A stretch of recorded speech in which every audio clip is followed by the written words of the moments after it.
അപ്പോൾ UDF മന്ത്രിമാരെയും വകുപ്പുകളെ കുറിച്ച് ഒരു ഏകദേശ ധാരണയായി കഴിഞ്ഞു. ഒന്നോ രണ്ടോ മൂന്നോ പേരുടെ പേരിൽ മാത്രമാണ് ഇനി തീരുമാനമാകാനുള്ളത്. അത് ഇന്നത്തേക്ക് അറിയാം എന്നാണ് മനസ്സിലാക്കേണ്ടത്. വകുപ്പുകൾ സംബന്ധിച്ച നിർണായക തീരുമാനം ഇന്ന് VD സതീശൻ പ്രഖ്യാപിക്കുമെന്നാണ് മനസ്സിലാക്കേണ്ടത്. തകൃതിയായ ചർച്ചകൾ തലസ്ഥാനത്ത് പുരോഗമിക്കുകയാണ്. ചില പ്രതിഷേധങ്ങളൊക്കെ, ഉദാഹരണത്തിന് മാണി സി കാപ്പനൊക്കെ ടേം വ്യവസ്ഥ അംഗീകരിക്കാൻ അല്പം പ്രയാസമുണ്ട്. അത് പരിഹരിക്കുക എന്ന ലക്ഷ്യം കൂടി VD സതീശനുണ്ട് എന്നാണ് മനസ്സിലാക്കേണ്ടത്. അതടക്കം വളരെ കൃത്യമായ തീരുമാനം ഇന്ന് തന്നെ ഉണ്ടാകും. ഇന്ന് ഉച്ചയ്ക്ക് മുൻപ്, ഒരുപക്ഷെ വൈകുന്നേരത്തിന് മുൻപ്, 4 മണിക്ക് മുൻപൊക്കെ ഗവർണർക്ക് ലിസ്റ്റ് കൈമാറണം. അതനുസരിച്ചാകും രാജ്ഭവൻ സത്യപ്രതിജ്ഞ ചടങ്ങുകളിലേക്കും മറ്റും കടക്കുക. അതിനൊക്കെ പ്രത്യേക പ്രൊസീജിയറും മറ്റുമുണ്ട്. ഇന്ന് ഒരു 4 മണിക്കകമൊക്കെ ലിസ്റ്റ് കൈമാറാമെന്നുള്ള ആത്മവിശ്വാസത്തിലാണ് UDF നേതൃത്വം. കോൺഗ്രസിൽ 2-3 പേരുകളിൽ ഈ സാമുദായിക സമവാക്യങ്ങളൊക്കെ വെച്ച് അതിൽ ചില മാറ്റങ്ങൾ വന്നേക്കാം എന്നുള്ള സൂചനകൾ കൂടിയുണ്ട്. രമേശ് ചെന്നിത്തലയ്ക്കൊപ്പം നിൽക്കുന്നവരെ മന്ത്രിമാരാക്കും സ്ഥിതിയിലേക്ക് വന്നാൽ ചില മാറ്റങ്ങൾ എറണാകുളത്തും വയനാട്ടിലുമടക്കം സംഭവിക്കാം എന്ന വിവരം കൂടി ഇപ്പോൾ പുറത്തു വരുന്നുണ്ട്. ഇത് വളരെ പ്രധാനപ്പെട്ട ഒന്നാണ്. മറ്റൊന്ന്, രാജധാനി എക്സ്പ്രസ്സിന് തിരുവനന്തപുരത്ത് നിന്ന് വെള്ളിയാഴ്ച പുറപ്പെട്ട രാജധാനി എക്സ്പ്രസ്സിന് തീപിടിച്ചു എന്ന വാർത്തയുണ്ട്. രാജസ്ഥാനിൽ വെച്ചാണ്. പക്ഷേ ആളപായമില്ല, വേറെ പ്രശ്നങ്ങളൊന്നുമില്ല, യാത്രക്കാർക്ക് പരിക്കുകളൊന്നുമില്ല എന്നാണ് ഏറ്റവും ഒടുവിൽ ലഭിക്കുന്ന വിവരം. മലയാളികളടക്കം നിരവധി യാത്രക്കാർ ആ ട്രെയിനിൻ്റെ ഭാഗമായി ഉണ്ടായിരുന്നു എന്ന് തന്നെയാണ് മനസ്സിലാക്കേണ്ടത്. ഇതടക്കം നിരവധി വാർത്തകൾ വിശദമായി തന്നെ നമ്മൾ വരുന്ന 1 മണിക്കൂർ പരിശോധിക്കും. തലക്കെട്ടുകൾ: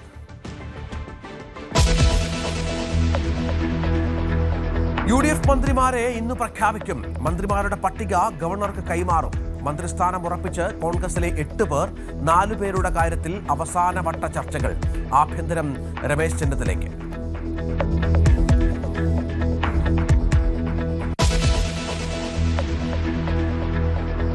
മന്ത്രിസ്ഥാനം ഉറപ്പിച്ച് ലീഗ്. 5-ാമനെ തീരുമാനിക്കാൻ അവസാനഘട്ട ചർച്ചകൾ. അനൂപ് ജേക്കബിനും മാണി സി കാപ്പനും ടേം വ്യവസ്ഥ. CP ജോണും ഷിബു ബേബി ജോണും മന്ത്രിമാരാകും. വകുപ്പ് വിഭജനത്തിൽ ചർച്ച തുടരാൻ കോൺഗ്രസ്.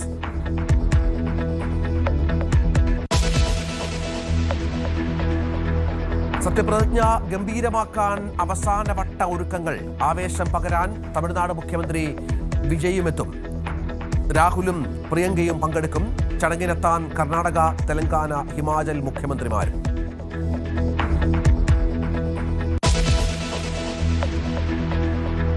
തിരുവനന്തപുരം ഡൽഹി രാജധാനി എക്സ്പ്രസിൽ തീപിടുത്തം. ആളപായമില്ല. ബോഗികൾ വേർപെടുത്തി യാത്രക്കാരെ ഒഴിപ്പിച്ചു. അപകടം രാജസ്ഥാനിലെ കോട്ടയ്ക്ക് സമീപം.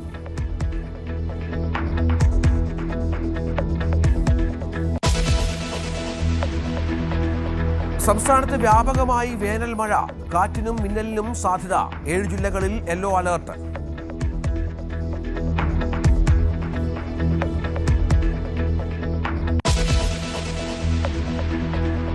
IPL ആവേശപ്പോരിൽ ഗുജറാത്തിനെ 29 റൺസിന് തകർത്ത് കൊൽക്കത്ത. 35 ബോളിൽ 93 റൺസ് തിളങ്ങി ഫിൻ അലൻ.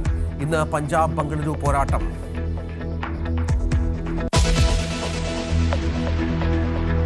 തിരുവനന്തപുരത്ത് നിന്ന് പുറപ്പെട്ട രാജധാനി എക്സ്പ്രസിൽ വൻ തീപിടുത്തമുണ്ടായി എന്നുള്ള ഗൗരവതരമായ ഒരു വാർത്തയുണ്ട്. രാജസ്ഥാനിലെ കോട്ടയിൽ വെച്ചായിരുന്നു ഈ അപകടമുണ്ടായത്.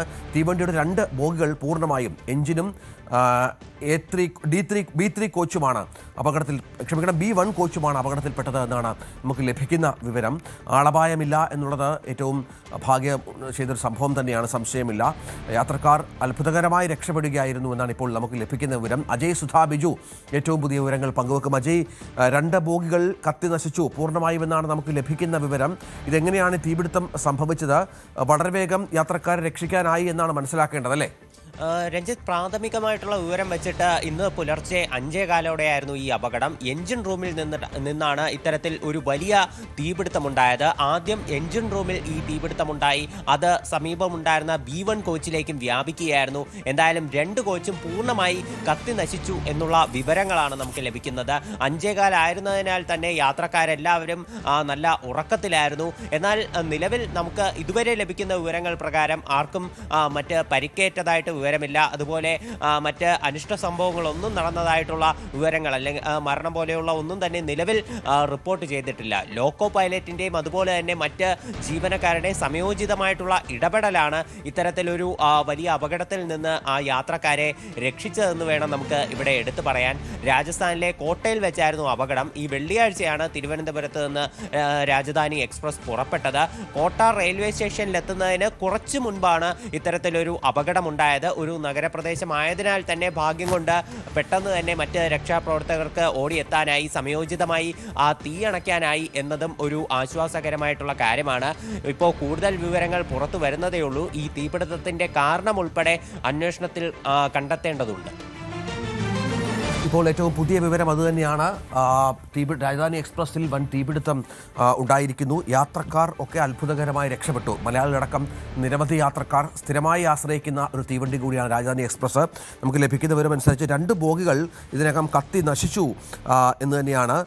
കൂടുതൽ വിവരങ്ങൾ ഇതുമായി ബന്ധപ്പെട്ട് ലഭ്യമാകേണ്ടതുണ്ട്. ഏതായാലും യാത്രക്കാർക്ക് അപായമില്ല എന്നുള്ളത് ഏറ്റവും സന്തോഷകരമായ ഒരു കാര്യം തന്നെയാണ്. എഞ്ചിനിലും B1 കോച്ചിലുമാണ് തീപിടുത്തമുണ്ടായത് എന്നാണ് നമുക്ക് ലഭ്യമാകുന്ന വിവരം. രാവിലെ 5:30 മണിയോടുകൂടിയാണ് ഈ തീപിടുത്തം സംഭവിച്ചിരിക്കുന്നത്.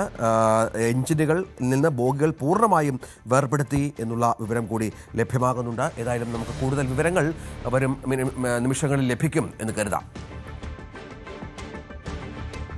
മറ്റൊരു വാർത്തയിലേക്ക് കടക്കണം. അത് വളരെ പ്രധാനമാണ്. മന്ത്രിസഭാ രൂപീകരണ ചർച്ചകൾ തകൃതിയായി ഇന്നലെ രാത്രി വൈകിയും തലസ്ഥാനത്ത് നടന്നു. ഇനിയിപ്പോൾ തീരുമാനിക്കാനുള്ളത് കോൺഗ്രസിലെ 4 മന്ത്രിമാരുടെ കാര്യമാണ്. 8 മന്ത്രിമാരുടെ കാര്യത്തിൽ ഏതാണ്ട് ഉറപ്പായി കഴിഞ്ഞു. ലീഗിന്റെ 5ാം മന്ത്രി ആരാകും എന്നത് സംബന്ധിച്ചും ചില ചർച്ചകൾ നടക്കുന്നുണ്ട്. അതിന് പലതരത്തിലുള്ള സമവാക്യങ്ങളും പരിഗണിക്കുന്നുണ്ട്.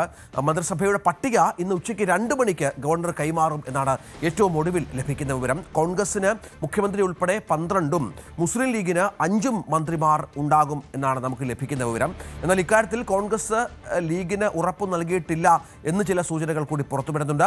കേരള കോൺഗ്രസ് ജോസഫ് ഉൾപ്പെടെയുള്ള മറ്റ് ഘടകകക്ഷികൾക്ക് ഓരോ മന്ത്രിസ്ഥാനം നൽകാനാണ് ധാരണ. ഒരു മന്ത്രിസ്ഥാനം കൂടി ആവശ്യപ്പെടുന്ന കേരള കോൺഗ്രസ് അടക്കമുള്ള കക്ഷികളുമായി ഇന്നും ചർച്ച തുടരുന്നുണ്ട്.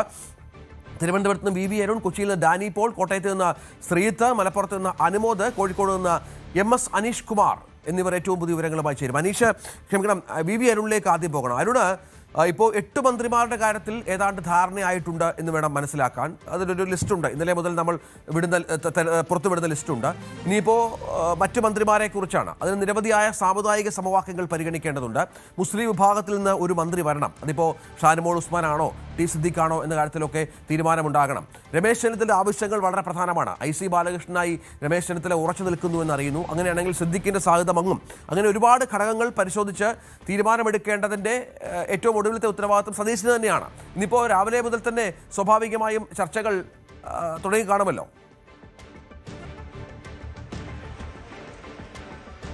ചർച്ചകൾ രാവിലെ 10 മണിയോടുകൂടി ആരംഭിക്കും. ഇപ്പോൾ ചർച്ചകൾ വളരെ വൈകിയാണ് ഇന്നലെ ചർച്ചകൾ അവസാനിച്ചത്. മന്ത്രിമാരുടെ കാര്യത്തിൽ ഇനിയും തീരുമാനമാകേണ്ടിയിരിക്കുന്നു. VD സതീശൻ ആഭ്യന്തരമന്ത്രിയായി VD സതീശൻ മന്ത്രിസഭയിൽ ആഭ്യന്തരമന്ത്രിയായി രമേശ് ചെന്നിത്തല ഉണ്ടാകുമെന്ന ഉറപ്പാണ്. മറ്റു മന്ത്രിമാരിൽ തിരുവനന്തപുരത്ത് നിന്നുള്ള K മുരളീധരൻ മന്ത്രിസ്ഥാനത്ത് ഉറപ്പായും എത്തും. അദ്ദേഹം മന്ത്രിസ്ഥാനം ആദ്യം തന്നെ ഉറപ്പിച്ച നേതാക്കളിൽ ഒരാളാണ്. മറ്റൊരാൾ അദ്ദേഹം മുൻ KPC അധ്യക്ഷൻ കൂടിയാണ്. മറ്റൊരാൾ ഇപ്പോഴത്തെ KPC അധ്യക്ഷൻ സണ്ണി ജോസഫാണ്. അദ്ദേഹവും മന്ത്രിസഭയിൽ ഉണ്ടാകുമെന്ന് ഉറപ്പാണ്. റവന്യൂ പോലുള്ള പ്രധാനപ്പെട്ട വകുപ്പുകളിലേക്ക് KPC അധ്യക്ഷൻ എത്താനാണ് സാധ്യത. തിരുവഞ്ചൂർ രാധാകൃഷ്ണൻ മുതിർന്ന നേതാവാണ്, മന്ത്രിയാണ്. ഉമ്മൻചാണ്ടി മന്ത്രിസഭയിലടക്കം മന്ത്രിയായിരുന്ന നേതാവാണ്. തിരുവഞ്ചൂർ രാധാകൃഷ്ണൻ മന്ത്രിസഭയിലുണ്ടാകും. PC വിഷ്ണുനാഥ് ഉമ്മൻചാണ്ടിയുടെ ഏറ്റവും വിശ്വസ്തനായ അനുയായി ആയിരുന്നു. കുണ്ടറയിൽ തുടർച്ചയായ രണ്ടാം തവണയും ജയിച്ചു വരുന്ന PC വിഷ്ണുനാഥ് ഇപ്പോൾ KC വേണുഗോപാൽ പക്ഷത്തെ ശക്തനായ നേതാവാണ്. വിഷ്ണുനാഥ് ആദ്യമായി മന്ത്രിസഭയിലേക്ക് എത്തും. അത് ഉറപ്പിച്ചു കഴിഞ്ഞു. കൊല്ലത്ത് തന്നെയുള്ള ബിന്ദു കൃഷ്ണ മഹിളാ കോൺഗ്രസിന്റെ മുൻ സംസ്ഥാന അധ്യക്ഷയാണ്.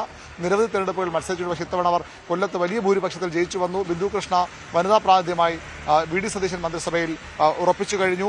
M ലിജു ആണ്. കായംകുളത്ത് നിന്ന് ജയിച്ചു വന്ന ലിജു ആദ്യ അവസരമാണ് നിയമസഭയിൽ. ആദ്യ അവസരത്തിൽ തന്നെ ലിജു മന്ത്രിസ്ഥാനത്തേക്ക് എത്തുകയാണ്. സാമുദായിക പരിഗണനകൾ കൂടിയാണ് ബിന്ദു കൃഷ്ണയ്ക്കും അതുപോലെ തന്നെ ലിജുവിനുമൊക്കെ മന്ത്രി പദവി ഉറപ്പിക്കുന്നത്. റോജി M ജോണും ചാണ്ടി ഉമ്മനും നേരത്തെ ചാണ്ടി ഉമ്മൻ മന്ത്രിസഭയിൽ ഉറപ്പായും ഉണ്ടാകുമെന്ന സൂചനകൾ വന്നിരുന്നു. പക്ഷേ ഇന്നലെ രാത്രിയോട് കൂടി അതിന് ചെറിയ മാറ്റമുണ്ടാകുമെന്ന തരത്തിലുള്ള ചർച്ചകളാണ് ഇപ്പോൾ നടക്കുന്നത്. റോജി M ജോൺ മന്ത്രിസ്ഥാനത്തേക്ക് വരുമ്പോൾ ഒരുപക്ഷെ ചാണ്ടി ഉമ്മനെ ഒഴിവാക്കിയേക്കാം. മാത്യു കുഴൽനാടിന്റെ കാര്യത്തിലും ഒരു അന്തിമ ധാരണയായിട്ടില്ല. T സിദ്ദിഖ്, ഷാനിമോൾ ഉസ്മാൻ, അൻവർ സാദത്ത് 3 പേരാണ് മന്ത്രിസ്ഥാനത്തേക്ക്. അത് ഷാനിമോൾ ഉസ്മാൻ VD സതീശനൊപ്പം നിൽക്കുന്ന നേതാവാണ്. T Siddique KC Venugopal പക്ഷത്തെ പ്രമുഖനാണ്. അദ്ദേഹത്തെ ഒഴിവാക്കാൻ കഴിയുന്ന കടുത്ത നിലപാട് കെ സി വേണുഗോപാൽ സ്വീകരിച്ചു കഴിഞ്ഞു. അതുപോലെ തന്നെ അൻവർ സാദത്ത് രമേശ് ചെന്നിത്തലയ്ക്കൊപ്പം നിൽക്കുന്ന എക്കാലവും ഒപ്പം നിന്ന നേതാവാണ്. അൻവർ സാദത്തിനെ 4ാം തവണ നിയമസഭയിലേക്ക് വരുന്നയാളാണ്. അൻവർ സാദത്തിന് ഉറപ്പായും പരിഗണിക്കണമെന്ന ആവശ്യവുമായി രമേശ് ചെന്നിത്തലയുണ്ട്. ഇതിൽ 3 പേരിൽ 2 പേർ വന്നാൽ പോലും സാമുദായിക സമവാക്യങ്ങളിൽ വലിയ പ്രശ്നമുണ്ടാകും. ലീഗിന് 5 മന്ത്രിമാർ ഉണ്ടാകുമെന്ന് ഏറെക്കുറെ ഉറപ്പാണ്. അങ്ങനെ വരുമ്പോൾ ഈ 2 പേരെങ്കിലും വന്നാൽ പോലും 3-1 മന്ത്രിസഭയുടെ 3-1 മുസ്ലിം പ്രാതിനിധ്യമാകും. പ്രത്യേകിച്ചും വി ഡി സതീശനെതിരായ ഇപ്പോഴത്തെ ആരോപണങ്ങളും ജമാഅത്തെ ഇസ്ലാമി ബന്ധ വിവാദവും ഒക്കെ ഉള്ളപ്പോൾ അത്തരത്തിലൊരു കടുംകൈക്ക് തയ്യാറെടുക്കും, അത്തരമൊരു നീക്കത്തിന് തയ്യാറാകുമോ എന്നാണ് അറിയേണ്ടത്. അങ്ങനെ ഇല്ലെങ്കിൽ അൻവർ സാദത്തും ടി സിദ്ദിഖും മന്ത്രിസഭയിൽ വരും. അപ്പോഴും 2ാം മന്ത്രി വനിതാ മന്ത്രി ആരെന്ന കാര്യത്തിൽ സംശയമുണ്ട്. 2 വനിതാ മന്ത്രിമാർ നിശ്ചയമായും വേണമെന്ന കടുത്ത നിലപാട് വി ഡി സതീശനുണ്ട്. ഹൈക്കമാൻഡിൽ നിന്നും അത്തരമൊരു സന്ദേശം കഴിഞ്ഞ പിണറായി സർക്കാരിലേക്കുള്ളതുപോലെ 2 വനിതാ മന്ത്രിമാർ വേണം. SC/ST വിഭാഗത്തിൽ നിന്ന് 2 പേർ വേണം. അവിടെയാണ് വീണ്ടും തർക്കങ്ങൾ നിൽക്കുന്നത്. IC ബാലകൃഷ്ണന് വേണ്ടി ശക്തമായ ആവശ്യവുമായി രമേശ് ചെന്നിത്തല ക്യാമ്പുണ്ട്. അദ്ദേഹം KCയെ കൂടി അനുകൂലിച്ച ആളാണ്. VP സജീന്ദ്രന് വേണ്ടി വി ഡി സതീശൻ നിലപാടെടുക്കുന്നു. അനിൽകുമാർ എന്തായാലും മുതിർന്ന നേതാവാണ്. മന്ത്രിസഭയിൽ ആദ്യം തന്നെ മന്ത്രിസ്ഥാനം ഉറപ്പിച്ച ഒരാൾ അനിൽകുമാറാണ്. KC വേണുഗോപാലിന്റെ ഗ്രൂപ്പ് മാനേജറെ പോലെ പ്രവർത്തിക്കുന്ന അദ്ദേഹത്തെ ഏറ്റവും അടുത്ത വിശ്വസ്തൻ, ഏറ്റവും അടുത്ത അനുയായി, അദ്ദേഹത്തിന്റെ സുഹൃത്ത്. ആ ദിനങ്ങളിലൊക്കെ AP അനിൽകുമാർ മന്ത്രിസഭയിൽ സ്ഥാനം ഉറപ്പിച്ചിട്ടുണ്ട്. അങ്ങനെ വരുമ്പോൾ SC/ST വിഭാഗത്തിൽ നിന്ന് മറ്റാര് വരും എന്ന കാര്യം കൂടി അറിയേണ്ടതുണ്ട്. VT ബൽറാമിന്റെ പേരും ഇതിനിടയിൽ ശക്തമായി തന്നെ ചർച്ചകളിലേക്ക് വരുന്നുണ്ട്. VT ബൽറാം അവസാന നിമിഷം വി ഡി സതീശനൊപ്പം വന്നയാളാണ്. പക്ഷേ എങ്കിലും അദ്ദേഹത്തെ മന്ത്രിസഭയിലേക്ക് കൊണ്ടുവരാൻ വി ഡി സതീശൻ ആഗ്രഹിക്കുന്നു. നേരത്തെ ഈ സ്പീക്കർ പദവിയിലേക്കുമൊക്കെ പറഞ്ഞു കേട്ട പേരാണ് VT ബൽറാം. അങ്ങനെ അവസാനം 3-4 മന്ത്രിമാരുടെ കാര്യത്തിൽ ഇനിയും ധാരണയാകേണ്ടിയിരിക്കുന്നു. മുതിർന്ന മന്ത്രിമാരൊക്കെ ഇതിനകം തന്നെ, മുതിർന്ന നേതാക്കളൊക്കെ മന്ത്രിസഭയിൽ ഇതിനകം തന്നെ അവരുടെ സാന്നിധ്യം ഉറപ്പിച്ചിട്ടുണ്ട്. ഇനി വിവരമനുസരിച്ച് ഒരു എല്ലാ തരത്തിലുള്ള സാമുദായിക സന്തുലിതാവസ്ഥ ഒപ്പം കഴിവും മാനദണ്ഡമാക്കിയുള്ള ഒരു മന്ത്രിസഭയിലേക്കാകും വി ഡി സതീശൻ കടക്കുക. അരുണ്, സതീശന്റെ വാക്കുകൾക്ക് സ്വാഭാവികമായും അതനുസരിച്ചുള്ള പ്രാമുഖ്യം ലഭിക്കുകയും ചെയ്യും. കാരണം സർക്കാരിനെ നയിക്കേണ്ട ഒരാൾ കൂടിയാണല്ലോ. ഇപ്പോൾ മനസ്സിലാക്കുന്ന കാര്യമനുസരിച്ച് സതീശന്റെ പക്കൽ ധനകാര്യം ഉണ്ടാകും. ഒപ്പം മറ്റു ചില വകുപ്പുകളുടെ കൂടി, തുറമുഖമടക്കമുള്ള വകുപ്പുകൾ കൂടി മുഖ്യമന്ത്രി കൈവശം വെക്കുമെന്ന് അറിയുന്നു. എക്സൈസ് വകുപ്പ് ലിജുവിന് കിട്ടുമെന്നുള്ള സൂചനകളുണ്ട്. ആരോഗ്യവകുപ്പ് കെ മുരളീധരനുമായി ബന്ധപ്പെട്ട് പോകുമെന്ന് അറിയുന്നു. തിരുവഞ്ചൂർ രാധാകൃഷ്ണന് വകുപ്പ് നൽകേണ്ടതുണ്ട്. റവന്യൂ വകുപ്പ് സണ്ണി ജോസഫിന് നൽകുമെന്നറിയുന്നു. അങ്ങനെ വകുപ്പുകൾ സംബന്ധിച്ചും ഒരു ധാരണയിലേക്ക് കാര്യങ്ങൾ എത്തുന്നുണ്ടല്ലോ. അപ്പോൾ ഘടകകക്ഷികൾ ചോദിക്കുന്ന വകുപ്പുകളും നൽകേണ്ടതുണ്ട്. ഉന്നത വിദ്യാഭ്യാസം വകുപ്പ് ഇപ്പോൾ നമുക്ക് ലഭിക്കുന്ന വിവരമനുസരിച്ച് PC വിശ്വനാഥനാണ്. അങ്ങനെ അത്തരം സൂചനകളിലും എന്തെങ്കിലും നമുക്ക് കൂടുതലായി നൽകാനുണ്ടോ അരുൺ?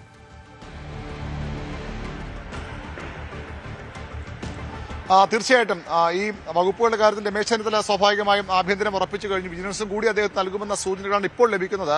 പക്ഷേ ഒരുപക്ഷെ വിജിലൻസ് മുഖ്യമന്ത്രി തന്നെ കൈവശം വച്ചേക്കും. പിന്നീട് മുഖ്യമന്ത്രിക്കുള്ള പ്രധാന വകുപ്പ് ധനമാണ്. ധനവകുപ്പ് മന്ത്രിയായി മാത്രം അദ്ദേഹം ഇരിക്കാൻ കഴിയില്ല. അദ്ദേഹത്തിന് പൊതുഭരണവും PRD അടക്കമുള്ള പ്രധാന വകുപ്പുകളുണ്ടാകും. അതിനപ്പുറത്തേക്ക് തുറമുഖ വകുപ്പ് കൂടി അദ്ദേഹം ഏറ്റെടുക്കാനുള്ള സാധ്യത തള്ളിക്കളയാനാകില്ല. മറ്റേതൊക്കെ വകുപ്പുകളാണ് അദ്ദേഹം കൈവശം വയ്ക്കുക എന്ന കാര്യത്തിൽ വ്യക്തത വരേണ്ടതുണ്ട്. കാരണം നേരത്തെയൊക്കെ പരമ്പരാഗതമായി തന്നെ ഒരു കീഴ്വഴക്കമനുസരിച്ച് കോൺഗ്രസ് ഭരിക്കുന്ന വകുപ്പുകൾ കോൺഗ്രസിനും ലീഗ് ഭരിക്കുന്ന വകുപ്പുകൾ ലീഗിനും ഒക്കെ നൽകിപ്പോതൊരു സാഹചര്യമുണ്ട്. പക്ഷേ ഇത്തവണ അങ്ങനെ ഉണ്ടാകില്ല. വിദ്യാഭ്യാസ വകുപ്പ് അടക്കം കോൺഗ്രസ് ഏറ്റെടുക്കണമെന്ന ആവശ്യം ശക്തമാണ്. ലീഗ് മന്ത്രിമാർ ET മുഹമ്മദ് ബഷീറിന് ശേഷം മറ്റു പല ലീഗ് മന്ത്രിമാർ വന്നെങ്കിലും പലരും തീർത്തും പരാജയപ്പെട്ട മന്ത്രിമാരായാണ് വിലയിരുത്തപ്പെടുന്നത്. വലിയ വിമർശനങ്ങൾ ഇപ്പോഴും ഏറ്റുവാങ്ങുന്ന മന്ത്രിമാരുണ്ട്. അതുകൊണ്ട് തന്നെ അങ്ങനെ ലീഗിന് ഇത്തവണ വിദ്യാഭ്യാസം കൊടുക്കേണ്ടെന്നൊരു അഭിപ്രായം കോൺഗ്രസിനുണ്ട്. അല്ല, ഇനി ഒരുപക്ഷെ സൂചിപ്പിച്ച പോലെ ലീഗിനും പൊതുവിദ്യാഭ്യാസം കൊടുക്കുകയും അത് അവരുടെ ഒരു പ്രസ്റ്റീജിയസ് വകുപ്പ് കൂടിയാണ്. ഈ വിമർശനങ്ങൾ ഉള്ളപ്പോഴും പൊതുവിദ്യാഭ്യാസം കൊടുക്കും, ഉന്നത വിദ്യാഭ്യാസം കോൺഗ്രസ് ഏറ്റെടുക്കുകയും ചെയ്യുന്ന ഒരു സാഹചര്യം ഉണ്ടായേക്കാം. എക്സൈസ് വകുപ്പിലേക്ക് കോൺഗ്രസ് നേതാവ് തന്നെ വരും. അത് ലിജുവിന് തന്നെയാണ് അതിൽ സാധ്യത കൂടുതൽ പറയപ്പെടുന്നത്. റവന്യൂ വകുപ്പിലേക്ക് PG ജോസഫിനടക്കം ആവശ്യമുണ്ട്.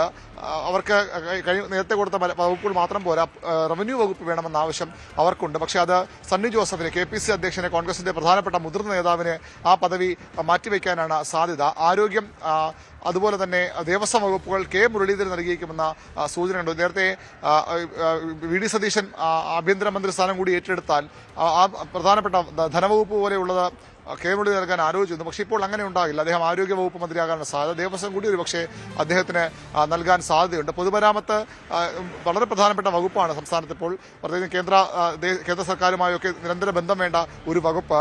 പൊതുമരാമത്ത് സാധാരണഗതിയിൽ ലീഗ് കൈവശം വയ്ക്കുന്ന വകുപ്പാണ്. ഇപ്പോഴും ലീഗ് തന്നെ ലഭിച്ചേക്കുമെന്നാണ് നമുക്ക് ലഭിക്കുന്ന സൂചന. എന്തെങ്കിലും മാറ്റമുണ്ടോ എന്ന കാര്യത്തിൽ വ്യക്തതയില്ല.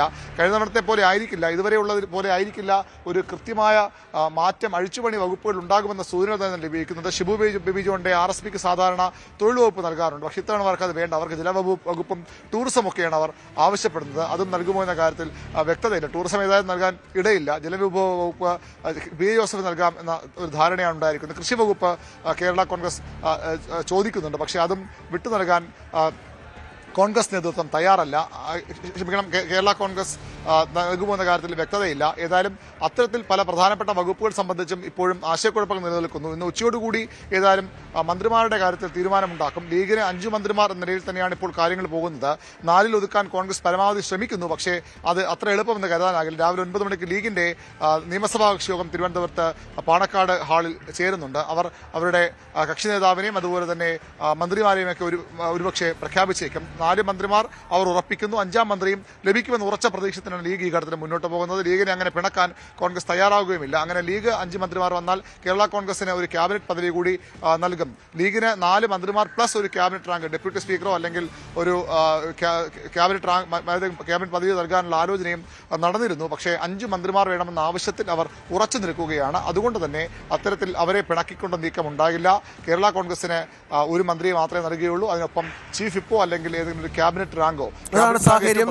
ചില കൗതുകകരമായ കാര്യങ്ങൾ കൂടി വരും മണിക്കൂറുകളിൽ വരും. അതിലൊന്ന് ഈ മന്ത്രിമാരുടെ വാഹനങ്ങൾ സംബന്ധിച്ചാണ്. ഏതായാലും VD സതീശൻ വെള്ള ഇന്നോവ ക്രിസ്റ്റ ഉപയോഗിക്കാൻ തീരുമാനിച്ചിരുന്നു. കറുത്ത കാർ ഉപയോഗിക്കേണ്ടെന്നാണ് തീരുമാനം. പക്ഷേ കേന്ദ്ര സർക്കാരിൻ്റെയൊക്കെ മാനദണ്ഡം അനുസരിച്ച് VVIPകൾക്ക് കറുത്ത കാർ ഉണ്ടാകണമെന്ന ചില നിർദ്ദേശങ്ങളുണ്ട്. പക്ഷേ സതീശൻ ഉറച്ചു നിൽക്കുന്നത് തനിക്ക് വെള്ള കാർ മതി. അതനുസരിച്ച് VN വാസവൻ ഉപയോഗിച്ചുകൊണ്ടിരുന്ന ഇന്നോവ ക്രിസ്റ്റ 2004 മോഡൽ വണ്ടി, 24 മോഡൽ വണ്ടിയായിരിക്കും സതീശൻ ഉപയോഗിക്കുക എന്നാണ് അറിയുന്നത്. 6000 കിലോമീറ്റർ മാത്രം ഓടിയ ഒരു വാഹനമാണത്. മറ്റൊരു കാര്യം, ഈ ചില മന്ത്രിമാർക്ക് ചില വിശ്വാസങ്ങളൊക്കെ ഉണ്ട്. അതെല്ലാ മന്ത്രിസഭയിലും ഉണ്ടാകും. ഇന്ന നമ്പർ വേണമെന്ന കാര്യത്തിൽ. അതായത് ഷിബു ബേബി ജോണിന് 51-ാം നമ്പർ കാറായിരിക്കും മന്ത്രിമാരിൽ ലഭിക്കുക. അങ്ങനെ ആവശ്യപ്പെട്ടിട്ടുണ്ട്. കെ മുരളീധരന് 11 ആയിരിക്കും നമ്പർ. തിരുവഞ്ചൂർ രാധാകൃഷ്ണന് 10-ഉം AP അനിൽകുമാർ 7 എന്നിങ്ങനെ നമ്പറുകൾ ആവശ്യപ്പെട്ടിട്ടുണ്ട്. അത് വളരെ പ്രധാനപ്പെട്ട ഒരു കാര്യമാണ്. VV അരുൺ ഇതുമായി ബന്ധപ്പെട്ട് തുടരുന്നുണ്ട്. അരുണ് കൗതുകകരമായ ചില ആവശ്യങ്ങളൊക്കെ ഉന്നയിച്ചു തുടങ്ങിയിട്ടുണ്ട്. നേരത്തെ പറഞ്ഞതുപോലെ കറുത്ത കാറുകൾ ഉണ്ടാവില്ല മുഖ്യമന്ത്രിയുടെ വാഹന വ്യൂഹത്തിൽ. വെള്ളയിലേക്ക് മുഖ്യമന്ത്രി മാറുന്നു എന്നുള്ള വിവരങ്ങൾ പുറത്തു വരുന്നുണ്ട്. ഒപ്പം നമ്പറുകളും ആവശ്യപ്പെട്ടിട്ടുണ്ട് അല്ലേ? ഇന്ന നമ്പറുകൾ വേണമെന്ന ആവശ്യവും സ്വാഭാവികമായും ടൂറിസം ഡിപ്പാർട്ട്മെന്റിനോട് മന്ത്രിമാരുടെ ഭാഗത്തുനിന്നുണ്ടാവും.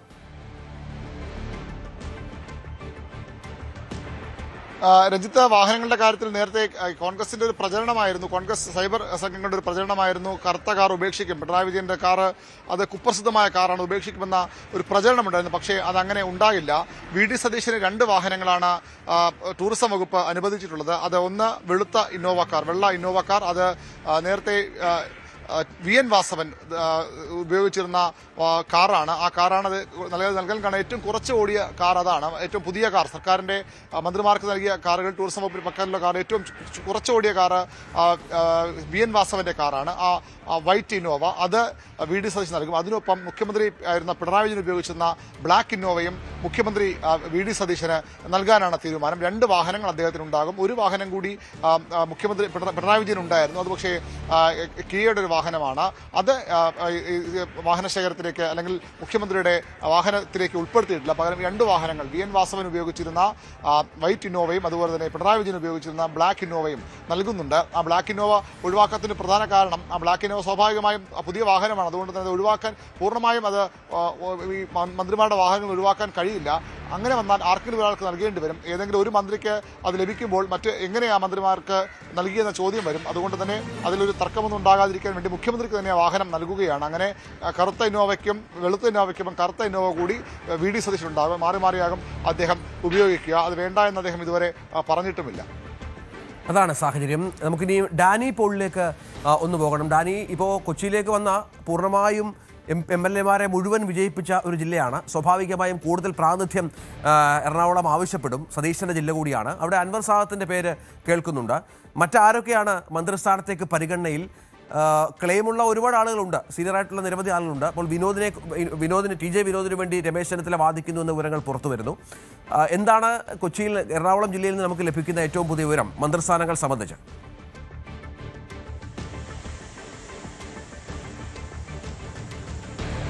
രഞ്ജിത്ത്, ഇതിൽ പൂർണ്ണമായും 14 മാർക്ക് വാങ്ങി ജയിച്ചു എന്ന് പറയുന്ന പോലെ തന്നെയാണ്. മുഴുവൻ പേരെയും തന്നെ ജയിപ്പിച്ചാണ് വിട്ടിരിക്കുന്നത്. അപ്പോൾ അതുകൊണ്ട് അർഹമായൊരു പ്രാതിനിധ്യം ലഭിക്കും എന്നൊരു പ്രതീക്ഷ ജില്ലയിൽ പൊതുവെ തന്നെ നിലനിൽക്കുന്നുണ്ട്. പക്ഷേ ആ പ്രതീക്ഷകൾ മാത്രം പോരെ, ഇതിനകത്ത് ഗ്രൂപ്പ് സമവാക്യങ്ങൾ, ജാതി സമവാക്യങ്ങൾ അടക്കമുള്ള ചർച്ചകളിൽ അതിൽ ചേരുമ്പോൾ മാത്രം അത്തരമൊരു സ്ഥാനങ്ങളിലേക്ക് നീങ്ങുകയുള്ളൂ എന്നതാണ്.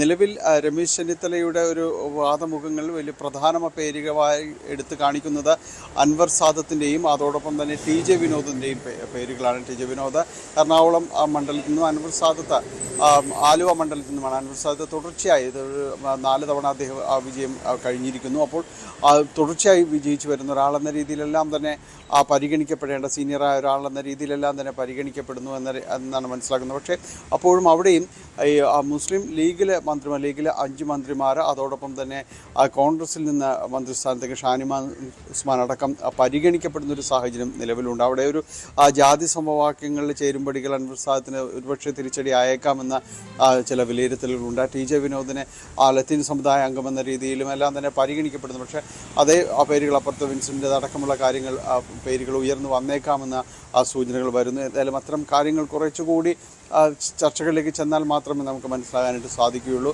റോജി എം ജോൺ, അങ്കമാലിൽ നിന്ന് റോജി എം ജോണിൻ്റെ പേര് പരിഗണനയിലേക്ക് വരുന്നു. ഒപ്പം മാത്യു കുഴൽനാടൻ്റെ പേരും ഇതോടൊപ്പം തന്നെ പരിഗണനയിലുണ്ട് എന്നാണ് മനസ്സിലാക്കുന്നത്. ഈ സംവരണ വിഭാഗത്തിൻ്റെ പട്ടികയിലേക്ക് ഒരു പക്ഷേ കടന്നു വരാൻ സാധ്യതയുള്ള മറ്റൊരു പേര് കുന്നത്തുനാട് നിന്ന് തിരഞ്ഞെടുക്കപ്പെട്ട VP സജീന്ദ്രൻ്റെതാണ്. സജീന്ദ്രൻ്റെ ഏത് രീതിയിൽ അക്കോമഡേറ്റ് ചെയ്യും? കാരണം അതിൽ KPCC വൈസ് പ്രസിഡന്റ് അടക്കമുള്ള പദവികൾ കൈകാര്യം ചെയ്ത് മുൻ MLA ആണ്. അതോടൊപ്പം തന്നെ ഒരു സാധ്യത കൽപ്പിക്കുന്ന ഒരിടത്തുമാണ്. അപ്പോൾ ഇത്തരം പേരുകളെല്ലാം തന്നെ വളരെ സജീവമായി നിലനിൽക്കുന്നു എന്നതാണ്.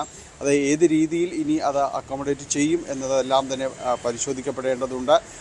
ഓരോ നിമിഷവും ഈ മന്ത്രിമാരുടെ പേരുകൾ സംബന്ധിയായ കാര്യങ്ങളിൽ പല മാറ്റങ്ങളും ഉണ്ടാകുന്നുണ്ട്. അതിൻ്റെ ചേരുവകൾ എല്ലാം തന്നെ അവിടെ തന്നെയാണ് നിശ്ചയിക്കപ്പെടുന്നത്.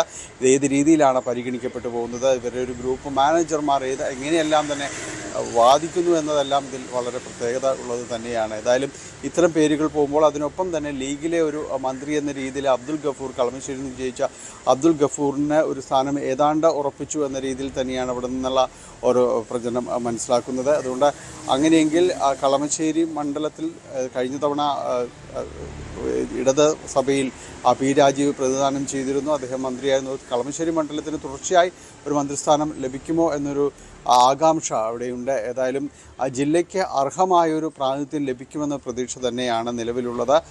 മുഖ്യമന്ത്രി എന്തായാലും ജില്ലയിൽ നിന്ന് തന്നെയാണ്. അതുകൊണ്ട് ആ ഒരു സ്ഥാനം ജില്ലയിൽ നിന്ന് മുഖ്യമന്ത്രി ഉണ്ട് എന്നത് പറയാം. മറ്റ് മന്ത്രിമാരുടേതെല്ലാം വൈകാതെ തന്നെ അതിൽ പല ചർച്ചകളും നടക്കുന്നു. ആരുടെയും പേര് പൂർണ്ണമായും തന്നെ ഉറപ്പിക്കാൻ കഴിയുന്ന ഒരു സാഹചര്യത്തിലേക്ക് വന്നിട്ടില്ല എന്നതാണ്. രഞ്ജിത്ത്, എറണാകുളത്തെ വിവരങ്ങൾ അതൊക്കെയാണ്. നമുക്ക് കോട്ടയത്തേക്ക് ശ്രീജിത്തിലേക്കൊന്ന് പോകണം. ശ്രീജിത്ത്, 22 MLA-മാരുള്ള ലീഗിന് 5 മന്ത്രിസ്ഥാനം കിട്ടി.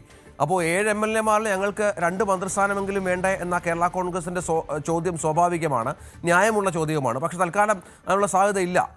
ഒരു മന്ത്രിസ്ഥാനവും വേണമെങ്കിൽ ഒരു ചീഫ് വിപ്പോ ഡെപ്യൂട്ടി സ്പീക്കറോ കൊടുക്കാം. അതിൽ സംതൃപ്തി അടയുമോ കേരള കോൺഗ്രസ് ജോസഫ് വിഭാഗം?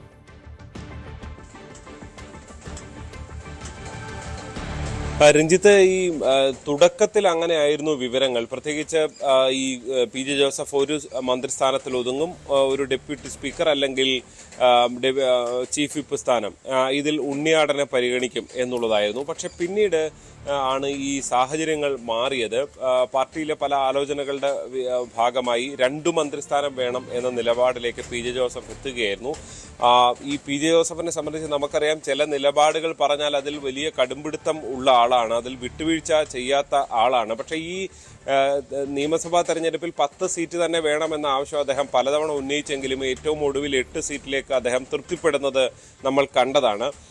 പക്ഷേ അങ്ങനെ വിട്ടുവീഴ്ച ചെയ്ത ഒരേ ഒരു പാർട്ടിക്ക് ജോസഫ് ഗ്രൂപ്പാണ് ഇത്തവണ സീറ്റുകൾ വിട്ടു നൽകിക്കൊണ്ട് ഇനി 9 സീറ്റിൽ ജയിച്ചാൽ 8 ജയിക്കുമായിരുന്നു എന്നൊക്കെയുള്ള കണക്കുകളാണ് അവർ ഇപ്പോൾ ചൂണ്ടിക്കാണിക്കുന്നത്. അതായത് ഏറ്റുമാനൂരും ഇടുക്കിയും ജോസഫ് ഗ്രൂപ്പാണ് മത്സരിച്ചതെങ്കിലും ഇത്തവണ ജയിക്കുമായിരുന്നു എന്നാണ് അവർ ചൂണ്ടിക്കാണിക്കുന്നത്. അതെല്ലാം പരിഗണിച്ചുകൊണ്ട് തങ്ങൾക്ക് ഒരു മന്ത്രിസ്ഥാനം കൂടി വേണം എന്നതാണ്. പ്രത്യേകിച്ച് മന്ത്രിസ്ഥാനമാണെങ്കിൽ അവിടെ പരിഗണിക്കുക അബു ജോസഫിനെ ആയിരിക്കും എന്നതാണ് നമുക്ക് ലഭ്യമാകുന്ന. പാർട്ടിക്കുള്ളിൽ നടക്കുന്ന ചർച്ചകൾ അങ്ങനെയാണ്. ഇന്നലെയും ചർച്ച നടത്തി അതിൽ വിജയം കണ്ടില്ല. അതുകൊണ്ട് ഇന്നും വീണ്ടും ചർച്ച നടത്താനാണ് തീരുമാനം. പക്ഷേ കോൺഗ്രസ് ഒരു അയഞ്ഞ സമീപനം സ്വീകരിക്കാനുള്ള സാധ്യത വളരെ കുറവാണ്. ഏറ്റവും ഒടുവിൽ ഈ മറ്റു പദവികൾ, ഈ ഭരണപരിഷ്കാര കമ്മീഷൻ അധ്യക്ഷ സ്ഥാനമൊക്കെ കൊടുക്കണമെന്നുള്ളതായിരുന്നു എബ്രഹാം കലമണ്ണിലെ പോലെയുള്ളവർ നേരത്തെ തുറന്നു പറഞ്ഞത്. പക്ഷെ വി ഡി സതീശൻ അതിന് തയ്യാറാകില്ല. അതിൽ മറ്റു പല നേതാക്കളെയും പരിഗണിക്കുന്നുണ്ട്. വി എം സുധീരനെ പോലുള്ള നേതാക്കളെയൊക്കെ പരിഗണിക്കുന്നുണ്ട് എന്നുള്ള വിവരവും വരുന്നുണ്ട്. അതുകൊണ്ട് തന്നെ മറ്റു പദവികൾ ഉണ്ടാകില്ല. ഒരുപക്ഷെ ഡെപ്യൂട്ടി സ്പീക്കർ അല്ലെങ്കിൽ ചീഫ് വിപ്പ് പദവിയിലേക്ക് കാര്യങ്ങൾ പോകാനാണ് ഏറ്റവും ഒടുവിലത്തെ സാധ്യത. അങ്ങനെ വന്നാൽ ഒറ്റ മന്ത്രിസ്ഥാനത്തിലേക്ക് തന്നെ ഒതുങ്ങേണ്ടി വരും. കാരണം അത്രത്തോളം MLA-മാർ കോൺഗ്രസിനും ഇപ്പുറത്തെ ലീഗിനുമൊക്കെ ഉണ്ട്. മാത്രമല്ല കോൺഗ്രസിലെ തന്നെ പലർക്കും ഇപ്പോൾ തിരുവഞ്ചൂർ രാധാകൃഷ്ണൻ ഏറ്റവും ഒടുവിൽ മന്ത്രിസ്ഥാനം ഉണ്ടായേക്കില്ല എന്ന വിവരം, പകരം സ്പീക്കർ സ്ഥാനത്തേക്കാണ് പരിഗണിക്കുന്നത് എന്നൊക്കെയുള്ളതിൽ തിരുവഞ്ചൂർ അതൃപ്തി ഉണ്ടായിരുന്നു. ചാണ്ടിയുമ്മൻ്റെ പേര് വളരെ സജീവമായി ഉയർന്നു വന്നതാണ്. പക്ഷേ ഏറ്റവും ഒടുവിൽ അതുണ്ടാകുമോ എന്ന സംശയം ഇന്നലെ രാത്രി വൈകിയും ബാക്കി നിൽക്കുകയായിരുന്നു. എന്തായാലും പിന്നെയും ചർച്ചകൾ നടക്കുന്നുണ്ട്. ഇന്ന് ഉച്ചയോടുകൂടി മാത്രമേ ഇക്കാര്യത്തിൽ ആരൊക്കെ എന്നത് സംബന്ധിച്ചുള്ള ഒരു അന്തിമമായ വ്യക്തത വരികയുള്ളൂ. ഏതായാലും കോട്ടയത്തെ സാഹചര്യങ്ങൾ അങ്ങനെയാണ്. ജോസഫിനെ അനുനയിപ്പിക്കണം. തിരുവഞ്ചൂർ രാധാകൃഷ്ണനും ചാണ്ടിയുമ്മനും മന്ത്രിസഭയിൽ ഉണ്ടാകുമോ എന്ന കാര്യത്തിൽ ഒരു വ്യക്തത വരണം. ഇത്തരം കാര്യങ്ങളിലൊക്കെ തീരുമാനം ഇന്ന് ഉച്ചയ്ക്ക് മുൻപ് 2 മണിക്ക് തന്നെ ഗവർണറെ കാണണം. കാര്യങ്ങൾ ഗവർണർക്ക് ബോധ്യപ്പെടുത്തണം. വകുപ്പുകൾ അടക്കമുള്ള കാര്യങ്ങളിൽ ഒരു വ്യക്തത വരുത്തണം. അങ്ങനെ പലതരത്തിലുള്ള കാര്യങ്ങളിലേക്ക് കടക്കേണ്ടതുണ്ട്. ഇന്നലെ മുഴുവൻ വിശ്രമമില്ലാതെയാണ് ഈ പ്രധാനപ്പെട്ട നേതാക്കളൊക്കെ ഓടി നടന്നത്. പ്രത്യേകിച്ചും സതീശൻ രമേശ് ചെന്നിത്തലയെ അനുനയിപ്പിക്കാൻ പോകുന്നു, KC വേണുഗോപാലിനെ കാണാൻ പോകുന്നു. അതിനുശേഷം ഘടകകക്ഷി നേതാക്കളുമായി ചർച്ച നടത്തുന്നു.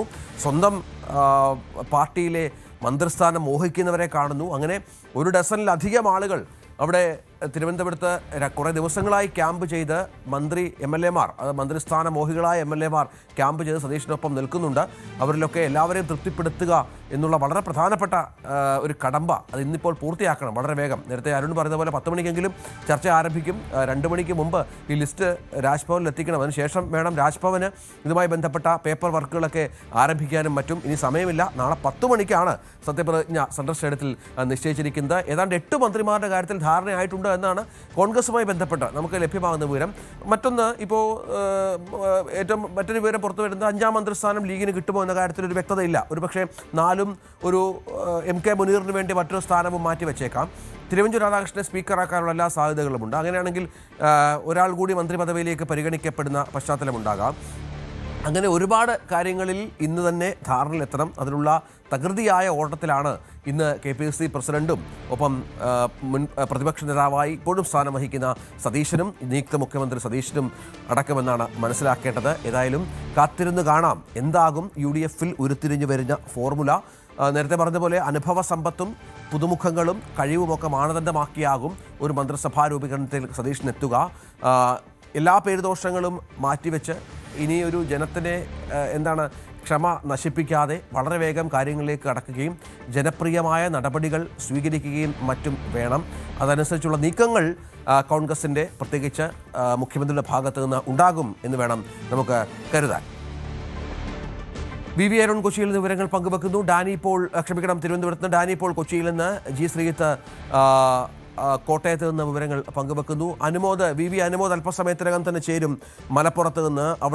മലപ്പുറത്താണ് കാര്യങ്ങളിൽ കുറച്ചുകൂടി വ്യക്തത വരാനുള്ളത്. അബ്ദുൽ ഗഫൂർ മന്ത്രിയാകുമെന്ന് അബ്ദുൽ ഗഫൂറിൻ്റെ വിഭാഗം വാദിക്കുന്നുണ്ട്.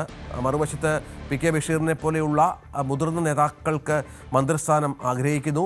ഇപ്പോൾ ഏതാണ്ട് മന്ത്രിസ്ഥാനം ഉറപ്പിച്ചിരിക്കുന്നത് PK കുഞ്ഞാലിക്കുട്ടിയും N ഷംസുദ്ദീനും മാത്രമാണ് എന്നാണ് വിവരം. KM ഷാജിയുടെ കാര്യത്തിലും പാർട്ടിക്കുള്ളിൽ തർക്കങ്ങളുണ്ട് എന്നുള്ള സൂചനകൾ കൂടി പുറത്തു വരുന്നു. KM ഷാജിക്കായി ഒരുപക്ഷെ പാണക്കാട് തങ്ങൾ വളരെ സ്ട്രോങ് ആയി നിൽക്കും എന്നുള്ള പ്രതീക്ഷയിലാണ് അദ്ദേഹത്തെ പിന്തുണയ്ക്കുന്ന ആളുകൾ ഉള്ളത്. അങ്ങനെയാണെങ്കിൽ 3ാം മന്ത്രിയായി KM ഷാജി വരും.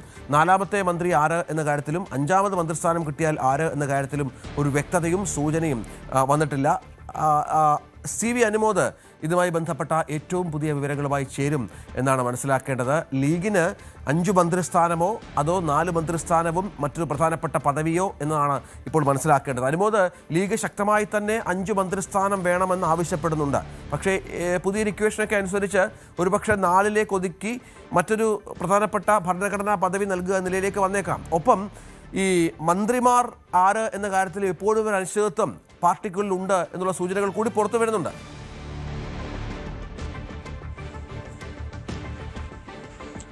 Ranjith, good morning. എന്താണെങ്കിലും ഈ ലീഗ് 5 മന്ത്രിസ്ഥാനത്തിൽ നിന്നൊരു വിട്ടുവീഴ്ചയും നടത്തില്ല എന്ന് തന്നെയാണ് ലീഗ് ഉന്നത നേതാക്കളൊക്കെ തന്നെ വ്യക്തമാക്കിയിട്ടുള്ളത്. ഒരു തരത്തിലും നേരത്തെ അനുവദിച്ച അല്ലെങ്കിൽ നേരത്തെ ലീഗിനുണ്ടായിരുന്ന 5 മന്ത്രിസ്ഥാനത്തിന് ഒരെണ്ണം പോലും വിട്ടുകൊടുക്കേണ്ട സാഹചര്യമില്ല. കഴിഞ്ഞ തവണത്തേക്കാൾ 2 സീറ്റ് അധികം കിട്ടിയ സാഹചര്യത്തിൽ അതിന് ഒരു തരത്തിലും വിട്ടുവീഴ്ച ചെയ്യേണ്ടതില്ല എന്ന നിലപാടത്തിലാണ് മുസ്ലിം ലീഗ് ഉള്ളത്. ഇവിടെ ലീഗിനുള്ളിൽ ഇപ്പോൾ പ്രധാനമായിട്ടും ഉരുത്തിരിയാത്തൊരു പ്രധാന പ്രശ്നം മന്ത്രിമാരുടെ പേരുകളാണ്. അതിൽ 2 പേരും PK കുഞ്ഞാലിക്കുട്ടി, N ഷംസുദ്ദീൻ, ഇവർ 2 പേരും ഏറെക്കുറെ മന്ത്രിസ്ഥാനം ഉറപ്പിച്ചു കഴിഞ്ഞിട്ടുണ്ട്.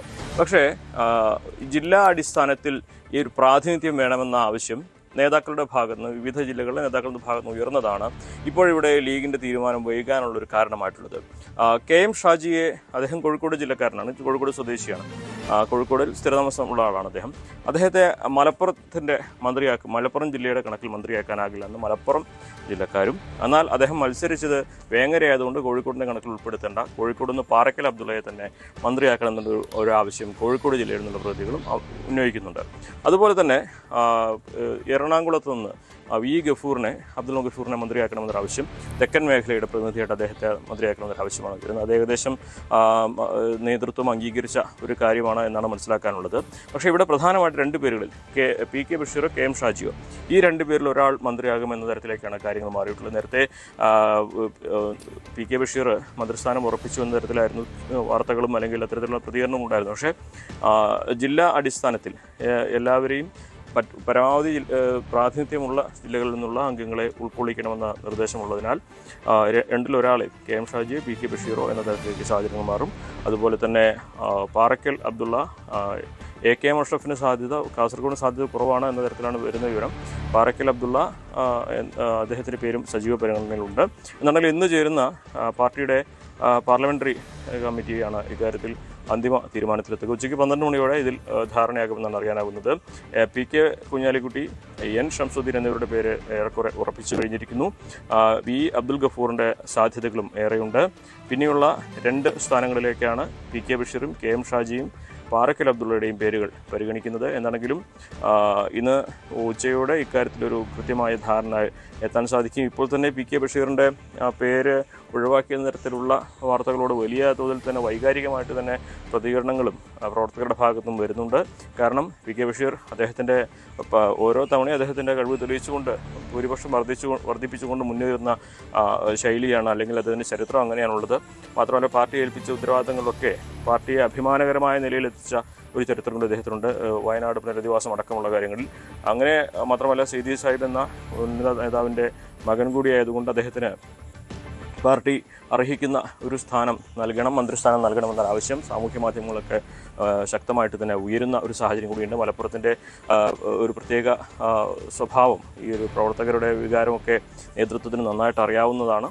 അതുകൊണ്ട് തന്നെ ഇക്കാര്യങ്ങളിൽ ഒരു അന്തിമ തീരുമാനം ഉച്ചയോടെ ഉണ്ടാകുമെന്നാണ് നമുക്ക് മനസ്സിലാക്കാനാകും. ഇതിൽ അന്തിമമാവുക സാദിഖ് ശിഹാബ് തങ്ങളുടെ തീരുമാനം തന്നെയാണ്. നേരത്തെ മറ്റൊരു പ്രധാനപ്പെട്ട നേതാവിനോട് സംസാരിച്ചപ്പോൾ അദ്ദേഹം പറഞ്ഞത് ഈ സ്ഥാനാർത്ഥി പട്ടികയിലെന്ന പോലെ സാദിഖ് ശിഹാബ് തങ്ങളുടെ മനസ്സിൽ എന്താണെന്നുള്ളത് അവസാന നിമിഷം വരെ അറിയാൻ കഴിയുന്ന ഒരവസ്ഥയല്ല. ഒരു വിസ്മയം വീണ്ടും ഉണ്ടാകുമോ, സ്ഥാനാർത്ഥി പട്ടികയിലെ പോലെ തന്നെ ഒരു വിസ്മയം ഈ ഒരു മന്ത്രി പ്രഖ്യാപനത്തിൽ ഉണ്ടാകുമോ എന്നുള്ളതാണ് അറിയേണ്ടത്. എന്താണെങ്കിലും നമുക്ക് ഈ നിമിഷം ഉറപ്പിക്കാവുന്ന പേരുകൾ നേരത്തെ പറഞ്ഞതുപോലെ ആവർത്തിക്കുകയാണ്.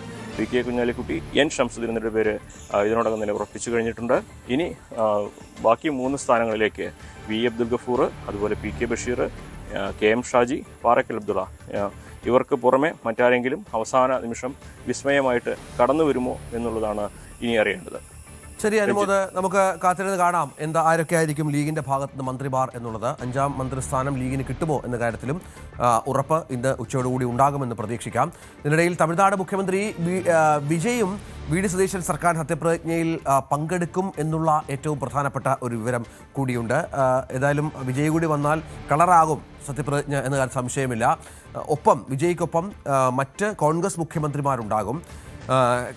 തെലങ്കാനയിലെ കോൺഗ്രസ് മുഖ്യമന്ത്രി അടക്കം, കർണാടകയിലെ കോൺഗ്രസ് മുഖ്യമന്ത്രി അടക്കം ഈ ചടങ്ങിൻ്റെ ഭാഗമാകും. കോൺഗ്രസിനെ സംബന്ധിച്ചിടത്തോളം വലിയ വിജയമാണ്, വലിയൊരു ആശ്വാസമാണ് കേരളത്തിൽ ഭരണം പിടിച്ചു എന്നുള്ളത്. ഒപ്പം AICCയിലെ പ്രധാന നേതാക്കളെല്ലാം രാഹുൽ ഗാന്ധിയും പ്രിയങ്ക ഗാന്ധിയും അടക്കം ഈ ചടങ്ങിൻ്റെ ഭാഗമാകുമെന്നാണ് മനസ്സിലാക്കേണ്ടത്. അജയ്, വിജയ് എത്തുകയാണ്. വിജയ് എത്തുക എന്ന് പറഞ്ഞാൽ ചെറിയ കാര്യമല്ല. നമുക്കറിയാം രാഹുൽ ഗാന്ധിയൊക്കെ വലിയ നന്ദി പറഞ്ഞുകൊണ്ടാണ്, KC വേണുഗോപാലിനൊക്കെ വലിയ നന്ദി പറഞ്ഞുകൊണ്ടാണ് വിജയ് സത്യപ്രതിജ്ഞ ചെയ്ത് അധികാരമേറ്റത്. അതിൻ്റെ തുടർച്ചയായി തന്നെ കോൺഗ്രസിൻ്റെ ഒരു മുഖ്യമന്ത്രി സത്യപ്രതിജ്ഞ ചെയ്യുമ്പോൾ വിജയ് എത്തുമ്പോൾ ഇന്ത്യ സഖ്യത്തിനോട് കുറച്ചുകൂടി ചേരുകയാണ് നടൻ. തീർച്ചയായിട്ടും ഇപ്പോൾ കോൺഗ്രസിന് വളരെ വലിയൊരു നന്ദി പറഞ്ഞുകൊണ്ടാണ് വിജയ് അധികാരത്തിൽ കയറിയതെന്ന് നമുക്കറിയാം. മാത്രമല്ല ഇവിടെ കേരളത്തിലടക്കം വിജയ്ക്ക് വലിയ തോതിലുള്ള ആരാധകരുണ്ട്. ഒരു രാഷ്ട്രീയ പ്രവർത്തകൻ എന്നുള്ള നിലയിൽ വരുന്നതിനേക്കാൾ ഒരു സിനിമാ നടനായിട്ടുള്ള വിജയെ കാണാൻ നിരവധി ആരാധകരും ഇത് കാരണം എത്തുമെന്ന് തന്നെയാണ് പ്രതീക്ഷ. ഇത് കാരണം തിരുവനന്തപുരം സെൻട്രൽ സ്റ്റേഡിയത്തിൽ കുറച്ചുകൂടി സുരക്ഷ ശക്തമാക്കേണ്ടി വരും. നാളെ രാവിലെ 9 മണിയോടെ വിജയ് തിരുവനന്തപുരത്തെത്തും. അതിനുശേഷം 11 മണിയോടെ തിരിച്ചു പോകും എന്നുമാണ് നിലവിൽ വിവരം ലഭിച്ചിട്ടുള്ളത്. കേരളത്തിൽ TVKയുടെ പ്രവർത്തനങ്ങൾ കൂടി കുറച്ചുകൂടി ഊർജിതമാക്കാനുള്ള ശ്രമങ്ങൾ വിജയ് ആരാധകരുടെ ഭാഗത്തു നിന്ന് നടക്കുന്നുണ്ട്. തിരുവനന്തപുരത്തും കൊല്ലത്തുമടക്കം വിജയ് സത്യപ്രതിജ്ഞ ചെയ്ത സമയത്ത് TVKയുടെ ഭാഗത്ത് നിന്ന് വലിയ ഒരു ആഘോഷങ്ങളൊക്കെ ഉണ്ടായിരുന്നു. തിരുവനന്തപുരത്ത് കിറ്റ് വിതരണം അടക്കമുള്ള നടപടിക്രമങ്ങളിലേക്ക് കടന്നിരുന്നു. വയനാട്ടിലുള്ള വിജയ് ഫാൻസും TVKയുടെ പ്രവർത്തനങ്ങൾ കുറച്ചുകൂടി ഊർജിതമാക്കുകയാണ്. അവിടെ വിജയ് ഫാൻസ് ഒരു ആപ്പ് രൂപീകരിച്ച് അംഗങ്ങളെ ചേർക്കാനുള്ള പ്രവർത്തനങ്ങൾ ഇതിനോടകം തന്നെ ആരംഭിച്ചതായിട്ടാണ് വിവരം. അപ്പോൾ താരം കേരളത്തിലേക്ക് വരുന്നത് TVKയുടെ പ്രവർത്തനങ്ങൾ കേരളത്തിൽ കുറച്ചുകൂടി ശക്തമാക്കാൻ കൂടി ഇത് കാരണം ഉപയോഗപ്പെടും എന്നാണ് സൂചനയുള്ളത്. വിജയ്ക്ക് പുറമെ കർണാടക മുഖ്യമന്ത്രിയായിട്ടുള്ള സിദ്ധരാമയ്യ, ഉപമുഖ്യമന്ത്രിയായിട്ടുള്ള DK ശിവകുമാർ, അതുപോലെ തെലങ്കാന മുഖ്യമന്ത്രി രേവന്ത് റെഡ്ഡി, പിന്നെ ഹിമാചൽ പ്രദേശ് മുഖ്യമന്ത്രിയായിട്ടുള്ള സുഖ്വീന്ദർ സിംഗ് സുഖു, പിന്നെ അതിനു പുറമെ രാഹുൽ ഗാന്ധി, പ്രിയങ്ക ഗാന്ധി, അങ്ങനെ നിരവധി കോൺഗ്രസിലുള്ള പ്രമുഖർ വരുന്നുണ്ട്. ഇപ്പോൾ നമുക്കറിയാം തമിഴ്നാട്ടിലെ ഒരു സാഹചര്യം നോക്കുകയാണെങ്കിൽ കോൺഗ്രസിന്റെ 5 MLA-മാരുടെ പിന്തുണയോടെയാണ് വിജയ് സർക്കാർ രൂപീകരിച്ചത്. ഈ കോൺഗ്രസ് MLA-മാരോട് മന്ത്രിസഭയിൽ ചേരണമെന്നടക്കം വിജയ് ആവശ്യപ്പെട്ടിട്ടുണ്ട്. അപ്പോൾ ഈ കോൺഗ്രസുമായി കൂടുതൽ അടുക്കുന്ന സാഹചര്യത്തിൽ കേരളത്തിലേക്ക് വരുമ്പോൾ അത് ഇനി മുന്നോട്ടുള്ള പോക്കിൽ, അതായത് ഒരു ഇന്ത്യ സഖ്യത്തിലേക്ക് ഉൾപ്പെടെ TVKയുടെ ഒരു വരവിന് ശക്തി പകരും എന്നാണ് രാഷ്ട്രീയ ലോകം പ്രതീക്ഷിക്കുന്നത്. തീർച്ചയായും വിജയുടെ വരവ് തിരുവനന്തപുരത്ത് സെൻട്രൽ സ്റ്റേഡിയത്തെ കളർഫുൾ ആക്കുമെന്ന കാര്യത്തിൽ സംശയമില്ല. ഇതിനു മുൻപ് ചില സിനിമകളുടെ പ്രൊമോഷന് വിജയ് കേരളത്തിലെത്തിയിട്ടുണ്ട്. ഇപ്പോൾ ഇതാ മുഖ്യമന്ത്രിയായി കേരളത്തിലെ മുഖ്യമന്ത്രി സത്യപ്രതിജ്ഞയ്ക്ക് നടൻ വിജയ് എത്തുന്നു എന്നുള്ളത് ചെറിയ ആഹ്ലാദമായിരിക്കില്ല വിജയ് ആരാധകർക്ക് ഉണ്ടാക്കുന്നത്. നമുക്ക് തിരിച്ചു വരാം ഒരു ഇടവേളയ്ക്ക് ശേഷം.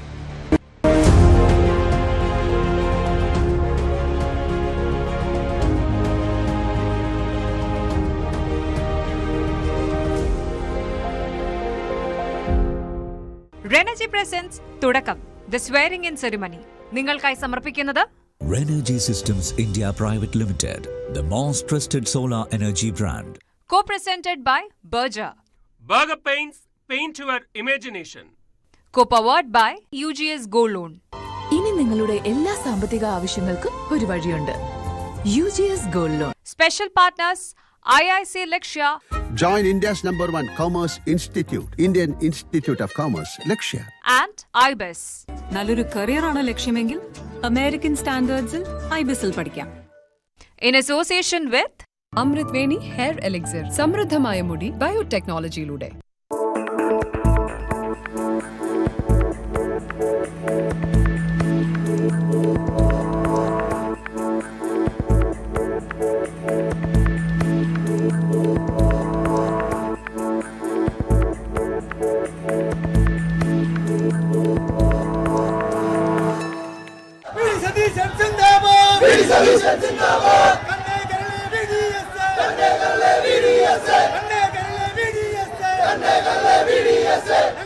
പരാജിതരുടെ ഹീറോയാണ് കർണൻ.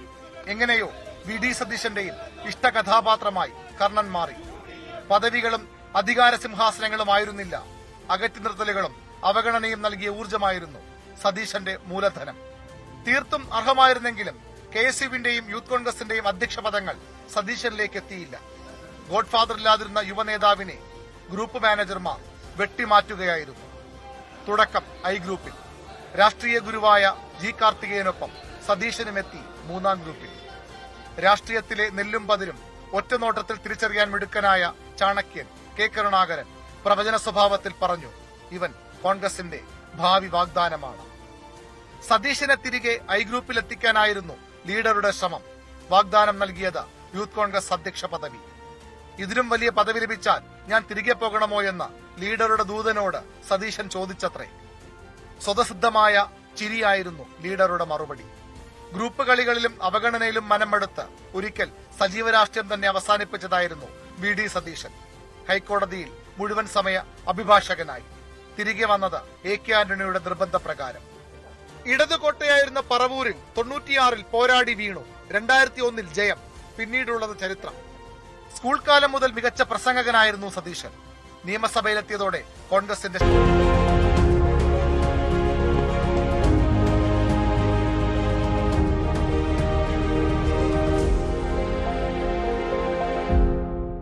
റെനർജി പ്രസൻസ് തുടക്കം ദ സ്വെയറിംഗ് ഇൻ സെറിമണി നിങ്ങൾക്കായി സമർപ്പിക്കുന്നത് Renergy Systems India Private Limited, the most trusted solar energy brand. Co-presented by Berger. Burger Paints, paint your imagination. Co-powered by UGS Gold Loan. ഇനി നിങ്ങളുടെ എല്ലാ സാമ്പത്തിക ആവശ്യങ്ങൾക്കും ഒരു വഴിയുണ്ട്. UGS Gold Loan. Special partners IIC Lakshya Join India's #1 Commerce Institute, Indian Institute of Commerce, Lakshya. and IBIS. നല്ലൊരു കരിയറാണ് ലക്ഷ്യമെങ്കിൽ American സ്റ്റാൻഡേർഡ്സിൽ IBISൽ പഠിക്കാം. In association with Amrit Veni hair elixir, സമൃദ്ധമായ മുടി ബയോടെക്നോളജിയിലൂടെ. CPM പത്തനംതിട്ട ജില്ലാ കമ്മിറ്റി യോഗത്തിൽ പൊട്ടിത്തെറിച്ച് മുൻമന്ത്രി വീണ ജോർജ്. മത്സരിക്കാൻ താല്പര്യമില്ലെന്ന് അറിയിച്ചിട്ടും നിർബന്ധിച്ച് മത്സരിപ്പിച്ചുവെന്നാണ് ആരോപണം. തെരഞ്ഞെടുപ്പിൽ ചില പാർട്ടി നേതാക്കൾ മനഃപൂർവ്വം തോൽപ്പിക്കാൻ ശ്രമിച്ചുവെന്നും വിമർശനമുണ്ടായി. എല്ലാ സംസ്ഥാന നേതൃത്വത്തെ അറിയിക്കുമെന്നും വീണ ജോർജ് പറഞ്ഞു. ശശിനാരായണൻ വിവരങ്ങളുമായി ചേരും അല്പസമയത്തിനകം. നേരത്തെ ഈ ജില്ലാ കമ്മിറ്റി യോഗത്തിലും ജില്ലാ സെക്രട്ടേറിയറ്റിലും മറ്റും വീണ ജോർജിനെതിരെ അതിനിശിതമായ വിമർശനം ഉയർന്നിരുന്നു. വിളിച്ചാൽ ഫോൺ എടുക്കാത്ത മന്ത്രി, പ്രവർത്തകർക്ക് പ്രാപ്യമല്ലാത്ത രീതിയിലുള്ള പെരുമാറ്റം, അവരുടെ പല പെരുമാറ്റങ്ങളും പൊതുമധ്യത്തിൽ സമൂഹത്തിൽ വലിയ തോതിലുള്ള പ്രശ്നങ്ങൾ ഉണ്ടാക്കി എന്നാണ് വിമർശനം ഉയർന്നത്. അതിനെതിരെ പൊട്ടിത്തെറിച്ചുകൊണ്ടാണ് മന്ത്രി വീണ ജോർജ്, മുൻ മന്ത്രി കൂടിയായ വീണ ജോർജ് പ്രതികരിച്ചത് എന്നാണ് മനസ്സിലാക്കേണ്ടത്. ശശിനാരായണൻ ഇതിപ്പോൾ നേരത്തെ ചില പ്രശ്നങ്ങളൊക്കെ ഉണ്ടായിരുന്നു. വീണ ജോർജിൻ്റെ കുടുംബത്തിന് വീണ ജോർജ് മത്സരിക്കുന്നതിൽ താല്പര്യമില്ല, അത്തരം ചില നിർദ്ദേശങ്ങൾ പാർട്ടി അറിയിച്ചു എന്നും മറ്റും. പക്ഷേ അതൊന്നും അന്ന് സ്ഥിരീകരിച്ചിരുന്നില്ല. ഇപ്പോൾ വീണ ജോർജ് തന്നെ പറയുന്നു താൻ മത്സരിക്കാൻ താല്പര്യപ്പെട്ടിരുന്നില്ല എന്ന്, അല്ലേ? രഞ്ജിത്ത്, തീർച്ചയായിട്ടും അത് തന്നെയാണ്. ഈ മത്സരത്തിന് മുമ്പ് തന്നെ വീണ ജോർജ് മത്സരിക്കുന്നില്ല എന്നുള്ള കാര്യം വീണ ജോർജിന്റെ കുടുംബം, ഭർത്താവ് തന്നെ ഇക്കാര്യം കത്ത് മുഖേന പാർട്ടി അറിയിച്ചിരുന്നു, ജില്ലാ സെക്രട്ടറി അറിയിച്ചിരുന്നു. പക്ഷേ അത് പിന്നീട് സ്ഥിരീകരിക്കാത്ത വാർത്തയായി പിന്നീട് അത്തരം സംഭവങ്ങളില്ല പിന്നെ എന്ന് പറഞ്ഞുകൊണ്ടാണ് വീണ്ടും വീണ ജോർജിനെ മത്സരരംഗത്ത് എത്തിയിരിക്കുന്നത്. അത് തന്നെയാണ് വീണ ജോർജ് ഇന്നലെ ജില്ലാ കമ്മിറ്റിയിൽ ആവർത്തിച്ചത്. മത്സരിക്കാൻ തനിക്ക് താല്പര്യമില്ലെന്ന് പാർട്ടി അറിയിച്ചിരുന്നു. മത്സരിക്കാൻ മറ്റാരുമില്ല, അതുകൊണ്ട് മത്സരിക്കണമെന്ന് പാർട്ടി നേതൃത്വം തന്നെയാണ് പറഞ്ഞത്. അതിന്റെ അടിസ്ഥാനത്തിലാണ് മത്സരിച്ചത്. ആ മത്സര സമയത്ത് തന്നെ പല വിഷയങ്ങളും ഉണ്ടാകുന്നു. അതെല്ലാം ഈ തോൽവിക്ക് കാരണമായിട്ടുള്ളൂ എന്നുള്ള കാര്യം കൂടി വീണ ജോർജ് സൂചിപ്പിക്കുന്നത്. അത് പ്രധാനമായും പറയുന്നത് ഈ മണ്ഡലം സെക്രട്ടറി സ്ഥാനം, ഈ തെരഞ്ഞെടുപ്പ് മണ്ഡലം കമ്മിറ്റി സെക്രട്ടറി സ്ഥാനം ഓമല്ലൂർ ശങ്കരനാണ് ആറന്മുളയിൽ വഹിച്ചിരുന്നത്. പക്ഷെ ആ ഓമല്ലൂർ ശങ്കരൻ ആ സെക്രട്ടറി സ്ഥാനം ഒഴിയുന്നു. ഇതെല്ലാം വോട്ടർമാർക്കെതിരെയും ചില ആശങ്കകളും ചില സംശയങ്ങളും ഉണ്ടായി. അതിന്റെ അടിസ്ഥാനത്തിലാണ് താൻ തോറ്റത്. ഒപ്പം തന്നെ തോൽപ്പിക്കാനായി ചില നേതാക്കൾ ശ്രമിച്ചു എന്നുള്ള വിമർശനം കൂടി ചില അംഗങ്ങൾ ജില്ലാ കമ്മിറ്റിയിൽ വീണ ജോർജിനെ തോൽപ്പിക്കുന്നതിന് വേണ്ടിയുള്ള ശ്രമങ്ങൾ നടന്നുവെന്നും ചില അംഗങ്ങൾ ജില്ലാ കമ്മിറ്റിയിൽ ഇതിലെ വിമർശനമായി ഉന്നയിച്ചിട്ടുണ്ട്. അത്തരത്തിൽ തനിക്ക് ഈ മത്സരത്തിൽ ഈ പ്രാവശ്യത്തെ മത്സരത്തിൽ മത്സരിക്കാൻ താല്പര്യമില്ല എന്ന് മുൻകൂട്ടി അറിയിച്ചിട്ടും നേതൃത്വം തന്നെ നിർബന്ധിച്ച് മത്സരിപ്പിച്ചതാണ് ഇതിനെല്ലാം കാരണമെന്നുള്ള രീതിയിലാണ് വീണ ജോർജ് ഇന്നലെ കമ്മിറ്റിയിൽ വ്യക്തമാക്കിയത്. ഏതായാലും സംസ്ഥാന നേതൃത്വ കാര്യങ്ങൾ അറിയിക്കുമെന്നും വീണ ജോർജ് വ്യക്തമാക്കിയിട്ടുണ്ട്. ഏതായാലും പൊട്ടിത്തെറിച്ചുകൊണ്ടാണ് വീണ ജോർജ് ഈ ജില്ലാ കമ്മിറ്റിയിൽ പ്രതികരിച്ചത് എന്നാണ് മനസ്സിലാക്കേണ്ടത്. അംഗങ്ങളുടെ വിമർശനത്തിന് അതിരൂക്ഷമായ ഭാഷയിൽ അവർ മറുപടി പറഞ്ഞു. പാർട്ടി തന്നോട് സഹകരിച്ചില്ല, മത്സരത്തിൽ പാർട്ടിയുടെ പ്രധാനപ്പെട്ട നേതാക്കൾ പോലും പ്രചരണത്തിൽ കാര്യമായി പങ്കെടുത്തില്ല എന്ന തരത്തിലുള്ള വിമർശനങ്ങളൊക്കെ മുൻമന്ത്രിയുടെ ഭാഗത്തുനിന്നുണ്ടായി എന്ന് വേണം മനസ്സിലാക്കാൻ. ഇതിനിടയിൽ തെരഞ്ഞെടുപ്പ് തോൽവിയിൽ പിണറായി വിജയനെതിരെ ആഞ്ഞടിച്ച് CPM എറണാകുളം ജില്ലാ കമ്മിറ്റിയും MV ഗോവിന്ദനെതിരെ രൂക്ഷ വിമർശനം ഉയർന്നുവെന്നാണ് വിവരം. എറണാകുളത്തെ സമ്പൂർണ്ണ തോൽവിക്ക് കാരണം പി രാജീവെന്നും അംഗങ്ങൾ പറഞ്ഞു. സ്ഥാനാർത്ഥി പട്ടിക നിർബന്ധിച്ച് അംഗീകരിപ്പിച്ചുവെന്നുമാണ് ആക്ഷേപം. മുഖ്യമന്ത്രിയുടെ പല വാക്കുകളും തിരിച്ചടിയായെന്നും വിലയിരുത്തി. നേതാക്കൾ തെറ്റായ ശൈലി പിന്തുടർന്നപ്പോൾ പാർട്ടി തിരുത്തിയില്ല. വെള്ളാപ്പള്ളിയുടെ വർഗീയ പ്രസ്താവനകളെ തള്ളിപ്പറയണമെന്നുമായി നിരീക്ഷണമുണ്ടായി. ഡാനി ഇപ്പോൾ വിവരങ്ങളുമായി ചേരും. ഡാനി, ഇതിപ്പോൾ പാർട്ടി അംഗങ്ങളിൽ പലരും പറയാതെ പറഞ്ഞിരുന്ന കാര്യങ്ങളാണ് ഇപ്പോൾ തുറന്നു പറയുന്നത്. പരസ്യമായി തന്നെ പ്രധാനപ്പെട്ട സംസ്ഥാന നേതാക്കളുടെ മുന്നിൽ അവർ ഇക്കാര്യങ്ങൾ വ്യക്തമാക്കുകയാണ്. അതിനൊരു വലിയ തോൽവി വേണ്ടി വന്നു. കണ്ണൂരിലൊക്കെ പാർട്ടിയെ നേതാക്കൾ തിരുത്തിയില്ലെങ്കിൽ അണികൾ തിരുത്തും എന്നുള്ള വിമർശനമാണ് ഉയർന്നത്. എറണാകുളത്തും സമാനമായി തന്നെ. കാരണം മറ്റു ജില്ലകളെ പോലെയല്ല, ഒരു സമ്പൂർണ്ണ തോൽവി അനുഭവപ്പെട്ട ഒരു ജില്ല കൂടിയാണല്ലോ എറണാകുളം.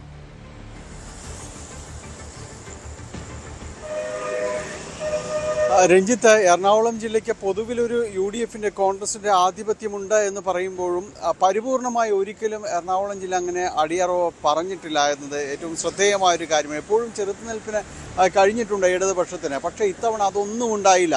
അമ്പേ പരാജയം, തകർന്ന് തരിപ്പണമായെന്നെല്ലാം പറയുന്ന രീതിയിലേക്കാണ് തെരഞ്ഞെടുപ്പ് വന്നത്.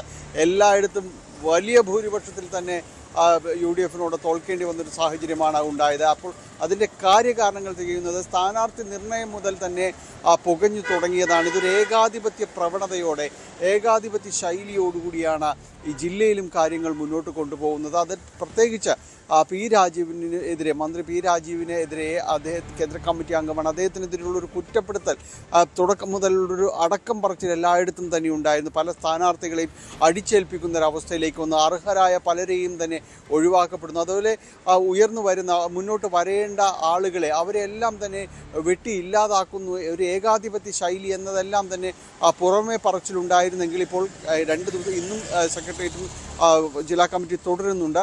ഇന്നലെ ആദ്യ ദിവസത്തിൽ തന്നെയാണ് ഈ രീതിയിലേക്ക് വലിയ വിമർശനമാണ് പി രാജീവിനെതിരെ ഉയർന്നത്.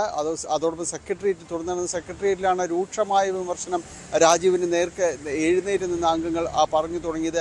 പിണറായിക്ക് ഒരു ഏകാധിപത്യ ശൈലി പോകുന്നെങ്കിൽ അതേ രീതിയിൽ തന്നെയാണ് ഇവിടെ ജില്ലയിലും പി രാജീവ് തുടരുന്നത്. യുവ നേതാക്കളെ വളരുവാനായിട്ട് അനുവദിക്കാത്തൊരു സാഹചര്യം, ഇതെല്ലാം തന്നെ അംഗങ്ങൾ പറയുന്നു. ഒപ്പം തന്നെയാണ് പൊതുവിൽ പാർട്ടിയുടെ കഴിഞ്ഞ ഈ ഒരു 5 വർഷം ടേമെല്ലാം തന്നെ വിലയിരുത്തുമ്പോൾ ആ ഭരണത്തിൽ തന്നെയുള്ള ചില ന്യൂനതകൾ അടക്കമുള്ള പിണറായി വിജയൻ ഒരു ഏകാധിപത്യ ശൈലിയിലേക്ക് പോയിട്ടുണ്ട്. അത് പാർട്ടിക്ക് വളരെയധികം ദൂഷ്യം ചെയ്തു. അതോടൊപ്പം തന്നെ വെള്ളാപ്പള്ളിയുടെ പല പ്രസ്താവനകളും ഉണ്ടായിരുന്നു. വെള്ളാപ്പള്ളി നടേശൻ്റെ പ്രസ്താവനകളെ തിരുത്താനായിട്ട് പിണറായിയുടെ ഭാഗത്തു നിന്നുള്ള യാതൊരു ശ്രമവും ഉണ്ടായിരുന്നില്ല. വലിയ രീതിയിൽ തന്നെ അത് ന്യൂനപക്ഷങ്ങളെ അകറ്റുന്നതിനടക്കമുള്ളൊരു കാരണങ്ങളിലേക്ക് വന്നിരുന്നു. ഇതിനെല്ലാം പ്രതിരോധിക്കേണ്ട ഒരു ഉത്തരവാദിത്വം ഉണ്ടായിരുന്നവർ ആരും തന്നെ അതിന് മുന്നിട്ടിറങ്ങിയില്ല എന്നതടക്കമുള്ള വലിയ വിമർശനങ്ങൾ തന്നെയാണ് ജില്ലാ കമ്മിറ്റിയിലടക്കമുണ്ടായത്. അപ്പോൾ ഒരു സമ്പൂർണ്ണ തോൽവിക്ക് ഒരു കാരണമുണ്ടെങ്കിൽ ആ കാരണങ്ങൾ നേതാക്കളിലേക്ക് തന്നെയാണ് വിരൽ ചൂണ്ടുന്നതെന്നാണ് ഇന്നലെ നടന്ന ജില്ലാ കമ്മിറ്റിയിൽ സെക്രട്ടേറിയറ്റിലേക്കും എല്ലാം തന്നെ വിമർശനമായിട്ട് ഉയർന്നു വന്നത്. ഇന്നും യോഗം തുടരുന്നുണ്ട്. ഡാനി ഇപ്പോൾ വിവരങ്ങൾ പങ്കുവച്ചു. പ്രധാനമന്ത്രി നരേന്ദ്രമോദി സ്വീഡനിലേക്ക് 2 ദിവസം അദ്ദേഹം സ്വീഡനിൽ തുടരും.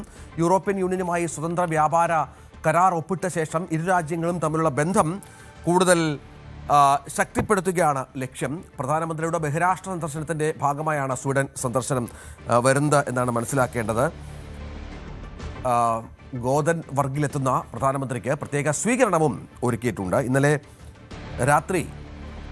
അദ്ദേഹം നെതർലൻഡ്സിൽ വെച്ച് നരേന്ദ്രമോദി ഭരണത്തലവനായ വില്യം അലക്സാണ്ടർ രാജാവുമായും മാക്സിമ രാജ്ഞിയുമായും കൂടിക്കാഴ്ച നടത്തിയിരുന്നു. ഇരു രാജ്യങ്ങളിലെയും പ്രമുഖ കമ്പനികൾ തമ്മിലുള്ള സഹകരണ കരാറിലും അദ്ദേഹം ഒപ്പുവെച്ചു. കാറ്റ്ഷൂയിസിൽ വെച്ച് പ്രധാനമന്ത്രി റോബ് ജെറ്റനുമായി പ്രതിനിധിതല ചർച്ചയും നടത്തി. പ്രത്യേക അത്താഴ വിരുന്നിലും പങ്കെടുത്തു. സംസ്ഥാനത്ത് വരും ദിവസങ്ങളിൽ അതിശക്തമായ മഴ ഉണ്ടാകുമെന്നാണ് കേന്ദ്ര കാലാവസ്ഥാ വകുപ്പിന്റെ മുന്നറിയിപ്പ്. പുതുക്കിയ പ്രവചനപ്രകാരം 9 ജില്ലകളിൽ യെല്ലോ അലേർട്ടും പ്രഖ്യാപിച്ചിട്ടുണ്ട്. തിരുവനന്തപുരം, കൊല്ലം, പത്തനംതിട്ട, ആലപ്പുഴ, കോട്ടയം, എറണാകുളം, ഇടുക്കി, കണ്ണൂർ, കാസർഗോഡ് ജില്ലകളിലാണ് ജാഗ്രതാ നിർദ്ദേശം നൽകിയിരിക്കുന്നത്. കേരളത്തിൽ അടുത്ത 2 ദിവസം കൂടി പരക്കെ മഴ തുടരാൻ സാധ്യതയുണ്ട് എന്നാണ് റിപ്പോർട്ട്. ഒറ്റപ്പെട്ട ഇടങ്ങളിൽ അതിശക്തമായ കാറ്റിനും ഇടിമിന്നലോട് കൂടിയ മഴയ്ക്കും സാധ്യതയുണ്ട്. ശക്തമായ കാറ്റും ഇടിമിന്നലും ഉണ്ടാകാൻ സാധ്യതയുള്ളതിനാൽ പൊതുജനങ്ങൾ അതീവ ജാഗ്രത പാലിക്കണമെന്നും സംസ്ഥാന ദുരന്ത നിവാരണ അതോറിറ്റി ആവശ്യപ്പെട്ടു. മലപ്പുറം കൂരിയാട് പുതിയ വയഡക്റ്റ് പാലം ഗതാഗതത്തിനായി തുറന്നുകൊടുത്തു. 90% ജോലികൾ പൂർത്തീകരിച്ചാണ് ഒരു ഭാഗത്തേക്ക് പാലം തുറന്നുകൊടുത്തത്. കഴിഞ്ഞ വർഷം മേയിൽ ഇടിഞ്ഞു താഴുന്ന റോഡിന് പകരമായി 1 വർഷം കൊണ്ടാണ് വയഡക്റ്റ് പാലം നിർമ്മാണം പൂർത്തീകരിച്ചത്. 380 മീറ്റർ നീളത്തിൽ 13 സ്പാനുകളായാണ് പാലം നിർമ്മിച്ചിട്ടുള്ളത്. കൂരിയാട് കഴിഞ്ഞ വർഷം നിർമ്മാണത്തിന്റെ ഇടിഞ്ഞുതാഴ്ന്ന ഉയരപ്പാതയ്ക്ക് പകരമായി പുതിയ വയഡക്റ്റ് പാലം നിർമ്മാണം പൂർത്തിയാക്കി ഗതാഗതത്തിനായി തുറന്നുകൊടുത്തു. കോഴിക്കോട് ഭാഗത്തേക്കുള്ള പാലമാണ് ഇപ്പോൾ തുറന്നിട്ടുള്ളത്. 90%-ലധികം ജോലികളും പൂർത്തീകരിച്ചാണ് 1 വർഷത്തുകൂടി വാഹന ഗതാഗതം അനുവദിച്ചത്. ബാക്കി ജോലികളും യുദ്ധകാലാടിസ്ഥാനത്തിൽ പൂർത്തിയാക്കി 2 വർഷത്തേക്കുമായി ഉടൻ തന്നെ ഗതാഗതം അനുവദിക്കുമെന്ന് KNRCL അധികൃതർ അറിയിച്ചു. തൃശൂർ ഭാഗത്തേക്കുള്ള റോഡിൽ ഏതാനും മീറ്റർ പ്രവൃത്തി കൂടി ബാക്കിയുണ്ട്. കൂടാതെ റോഡുകൾക്ക് നടുവിൽ 10 മീറ്ററോളം കോൺക്രീറ്റ് ഭിത്തിയുടെ നിർമ്മാണവും ശേഷിക്കുന്നു. ഇന്ത്യ ഒട്ടാകെ ചർച്ച ചെയ്തൊരു വിഷയമായതുകൊണ്ട് NHA ഇതിൽ ശക്തമായിട്ടുള്ളൊരു ഇടപെടൽ നടത്തിയിട്ടുണ്ട്. കാരണം NHAന്റെ ഒരു പേരുദോഷം കളയാന്നുള്ളത് NHAക്ക് നിർബന്ധമായിട്ടുള്ള സംഭവമാണ്. പിന്നെ NHAക്ക് ഫണ്ടിന്റെ പ്രശ്നമോ കാര്യങ്ങളൊന്നും ഇല്ലല്ലോ. പിന്നെ നിർമ്മാണം നടത്തുന്ന കമ്പനി എന്ന് പറഞ്ഞാൽ നല്ല ഫീഡ്ബാക്ക് ഉള്ള കമ്പനിയാണ്. ഇപ്പോൾ നമ്മുടെ കേരളത്തിലെ ദേശീയപാതയുടെ റീച്ചുകൾ എടുത്ത് നോക്കുകയാണെന്നുണ്ടെങ്കിൽ മലപ്പുറം ജില്ലയിലെ 1ാമത്തെ റീച്ചിലും 2ാമത്തെ റീച്ചിലും ഇവർ ഈ ഒരു പണിയെടുത്ത് ഹൈദരാബാദ് ബേസ് ആയിട്ടുള്ള ഈ KNR കമ്പനി നല്ല വേഗത്തിലാണ് ദേശീയപാതയുടെ പണികൾ തീർത്തിട്ടുണ്ട്. 4 റീച്ചിലാണ് നല്ല വേഗത്തിൽ പണി തീർന്നിട്ടുണ്ട്. അതിൽ ഇവരെ 2 റീച്ച് അവർ മുൻപന്തിയിലുണ്ട്. അപ്പോൾ ഇവർക്കത് തീർക്കുക എന്നുള്ളത് ഒരു ലക്ഷ്യമായിരുന്നു.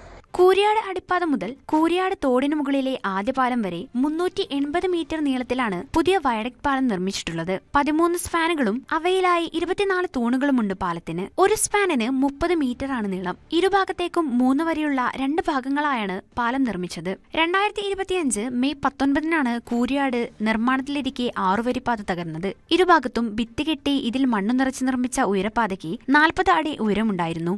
വെള്ളം ഒഴുകിപ്പോകുന്ന വയലിൽ മണ്ണിട്ട് ഉയർത്തിയ അശാസ്ത്രീയ നിർമ്മാണമാണ് റോഡ് തകരുന്നതിലേക്ക് എത്തിയത്. റോഡ് തകർന്ന് 1 വർഷം പൂർത്തിയാകുമ്പോഴാണ് പുതിയ വയഡക്റ്റ് പാലം ഗതാഗതത്തിന് തയ്യാറാകുന്നത്.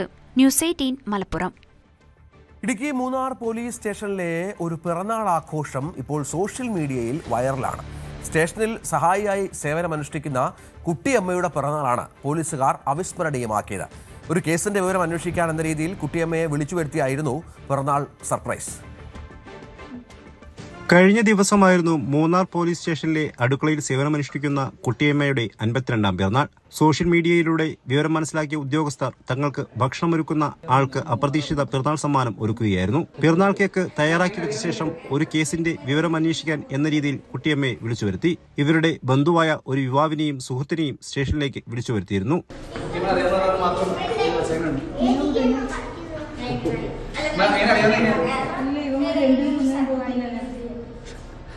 അറിയില്ലേ? എന്റെ പേരെന്താ അറിയാമോ? ശരിയുള്ള കാര്യമാണ് കുട്ടിയമ്മ. ഇങ്ങനെ കുട്ടിയമ്മയുടെ പേര്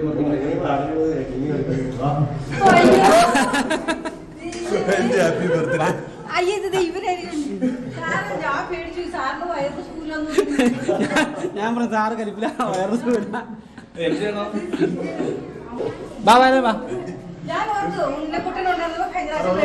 കുട്ടിയമ്മ യുവാക്കളെ അറിയാം എന്നു പറയുന്നതിനിടെയാണ് പിറന്നാൾ സർപ്രൈസ് ആണെന്ന് മനസ്സിലാകുന്നത്. തുടർന്ന് സ്റ്റേഷനിലെ മുഴുവൻ പോലീസ് ഉദ്യോഗസ്ഥരുടെയും സാന്നിധ്യത്തിൽ കേക്ക് മുറിച്ചു. Happy birthday to you, happy birthday to you, happy birthday dear Kuttiyamma, happy birthday to you. ഞങ്ങളെ തരുവോ വേണ്ടേ?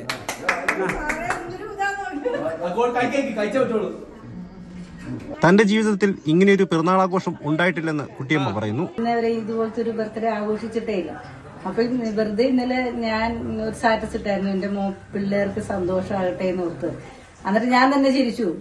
ഞാൻ തന്നെ ഇട്ടിട്ട് ഞാൻ തന്നെ ചിരിച്ചു. ആരും ഇടാനില്ലല്ലോ സ്റ്റാറ്റസ് ഇടാൻ, ഞാൻ ഇട്ടിട്ട് ചിരിച്ചു. അത് കഴിഞ്ഞ് പിന്നെ ഞാൻ നോക്കുമ്പോ ഇവരെങ്ങനെയും അത് അറിഞ്ഞു. അതിനുശേഷമാണ് ഇവർ ഇതൊക്കെ പരിപാടിയൊക്കെ നടത്തി എന്റെ ജീവിതത്തിൽ മറക്കാൻ പറ്റാത്തൊരു സംഭവമായിരുന്നു. എന്താന്ന് പറഞ്ഞാൽ ഇന്നേ വരെ ഞാൻ ഇതുപോലത്തെ ഒരു ബർത്ത്ഡേ ആഘോഷിച്ചിട്ടേ ഇല്ല. കുട്ടിയമ്മ ചേച്ചിയുടെ പിറന്നാളാഘോഷം പോലീസുകാർ അവിസ്മരണീയമാക്കിയത് സോഷ്യൽ മീഡിയയിൽ ഇപ്പോൾ വൈറലാണ്. ഇതൊന്നും വേണ്ടായിരുന്നപ്പോ ഞാൻ അറിയാതെ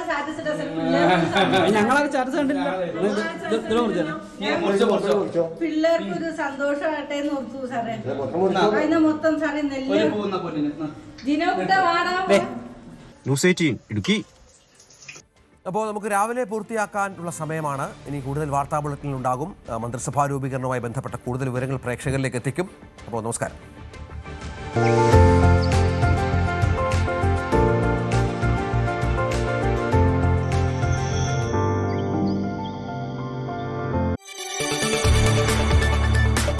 കൂടുതൽ വാർത്തകൾക്ക് news 18 Keralam YouTube channel subscribe ചെയ്യുക.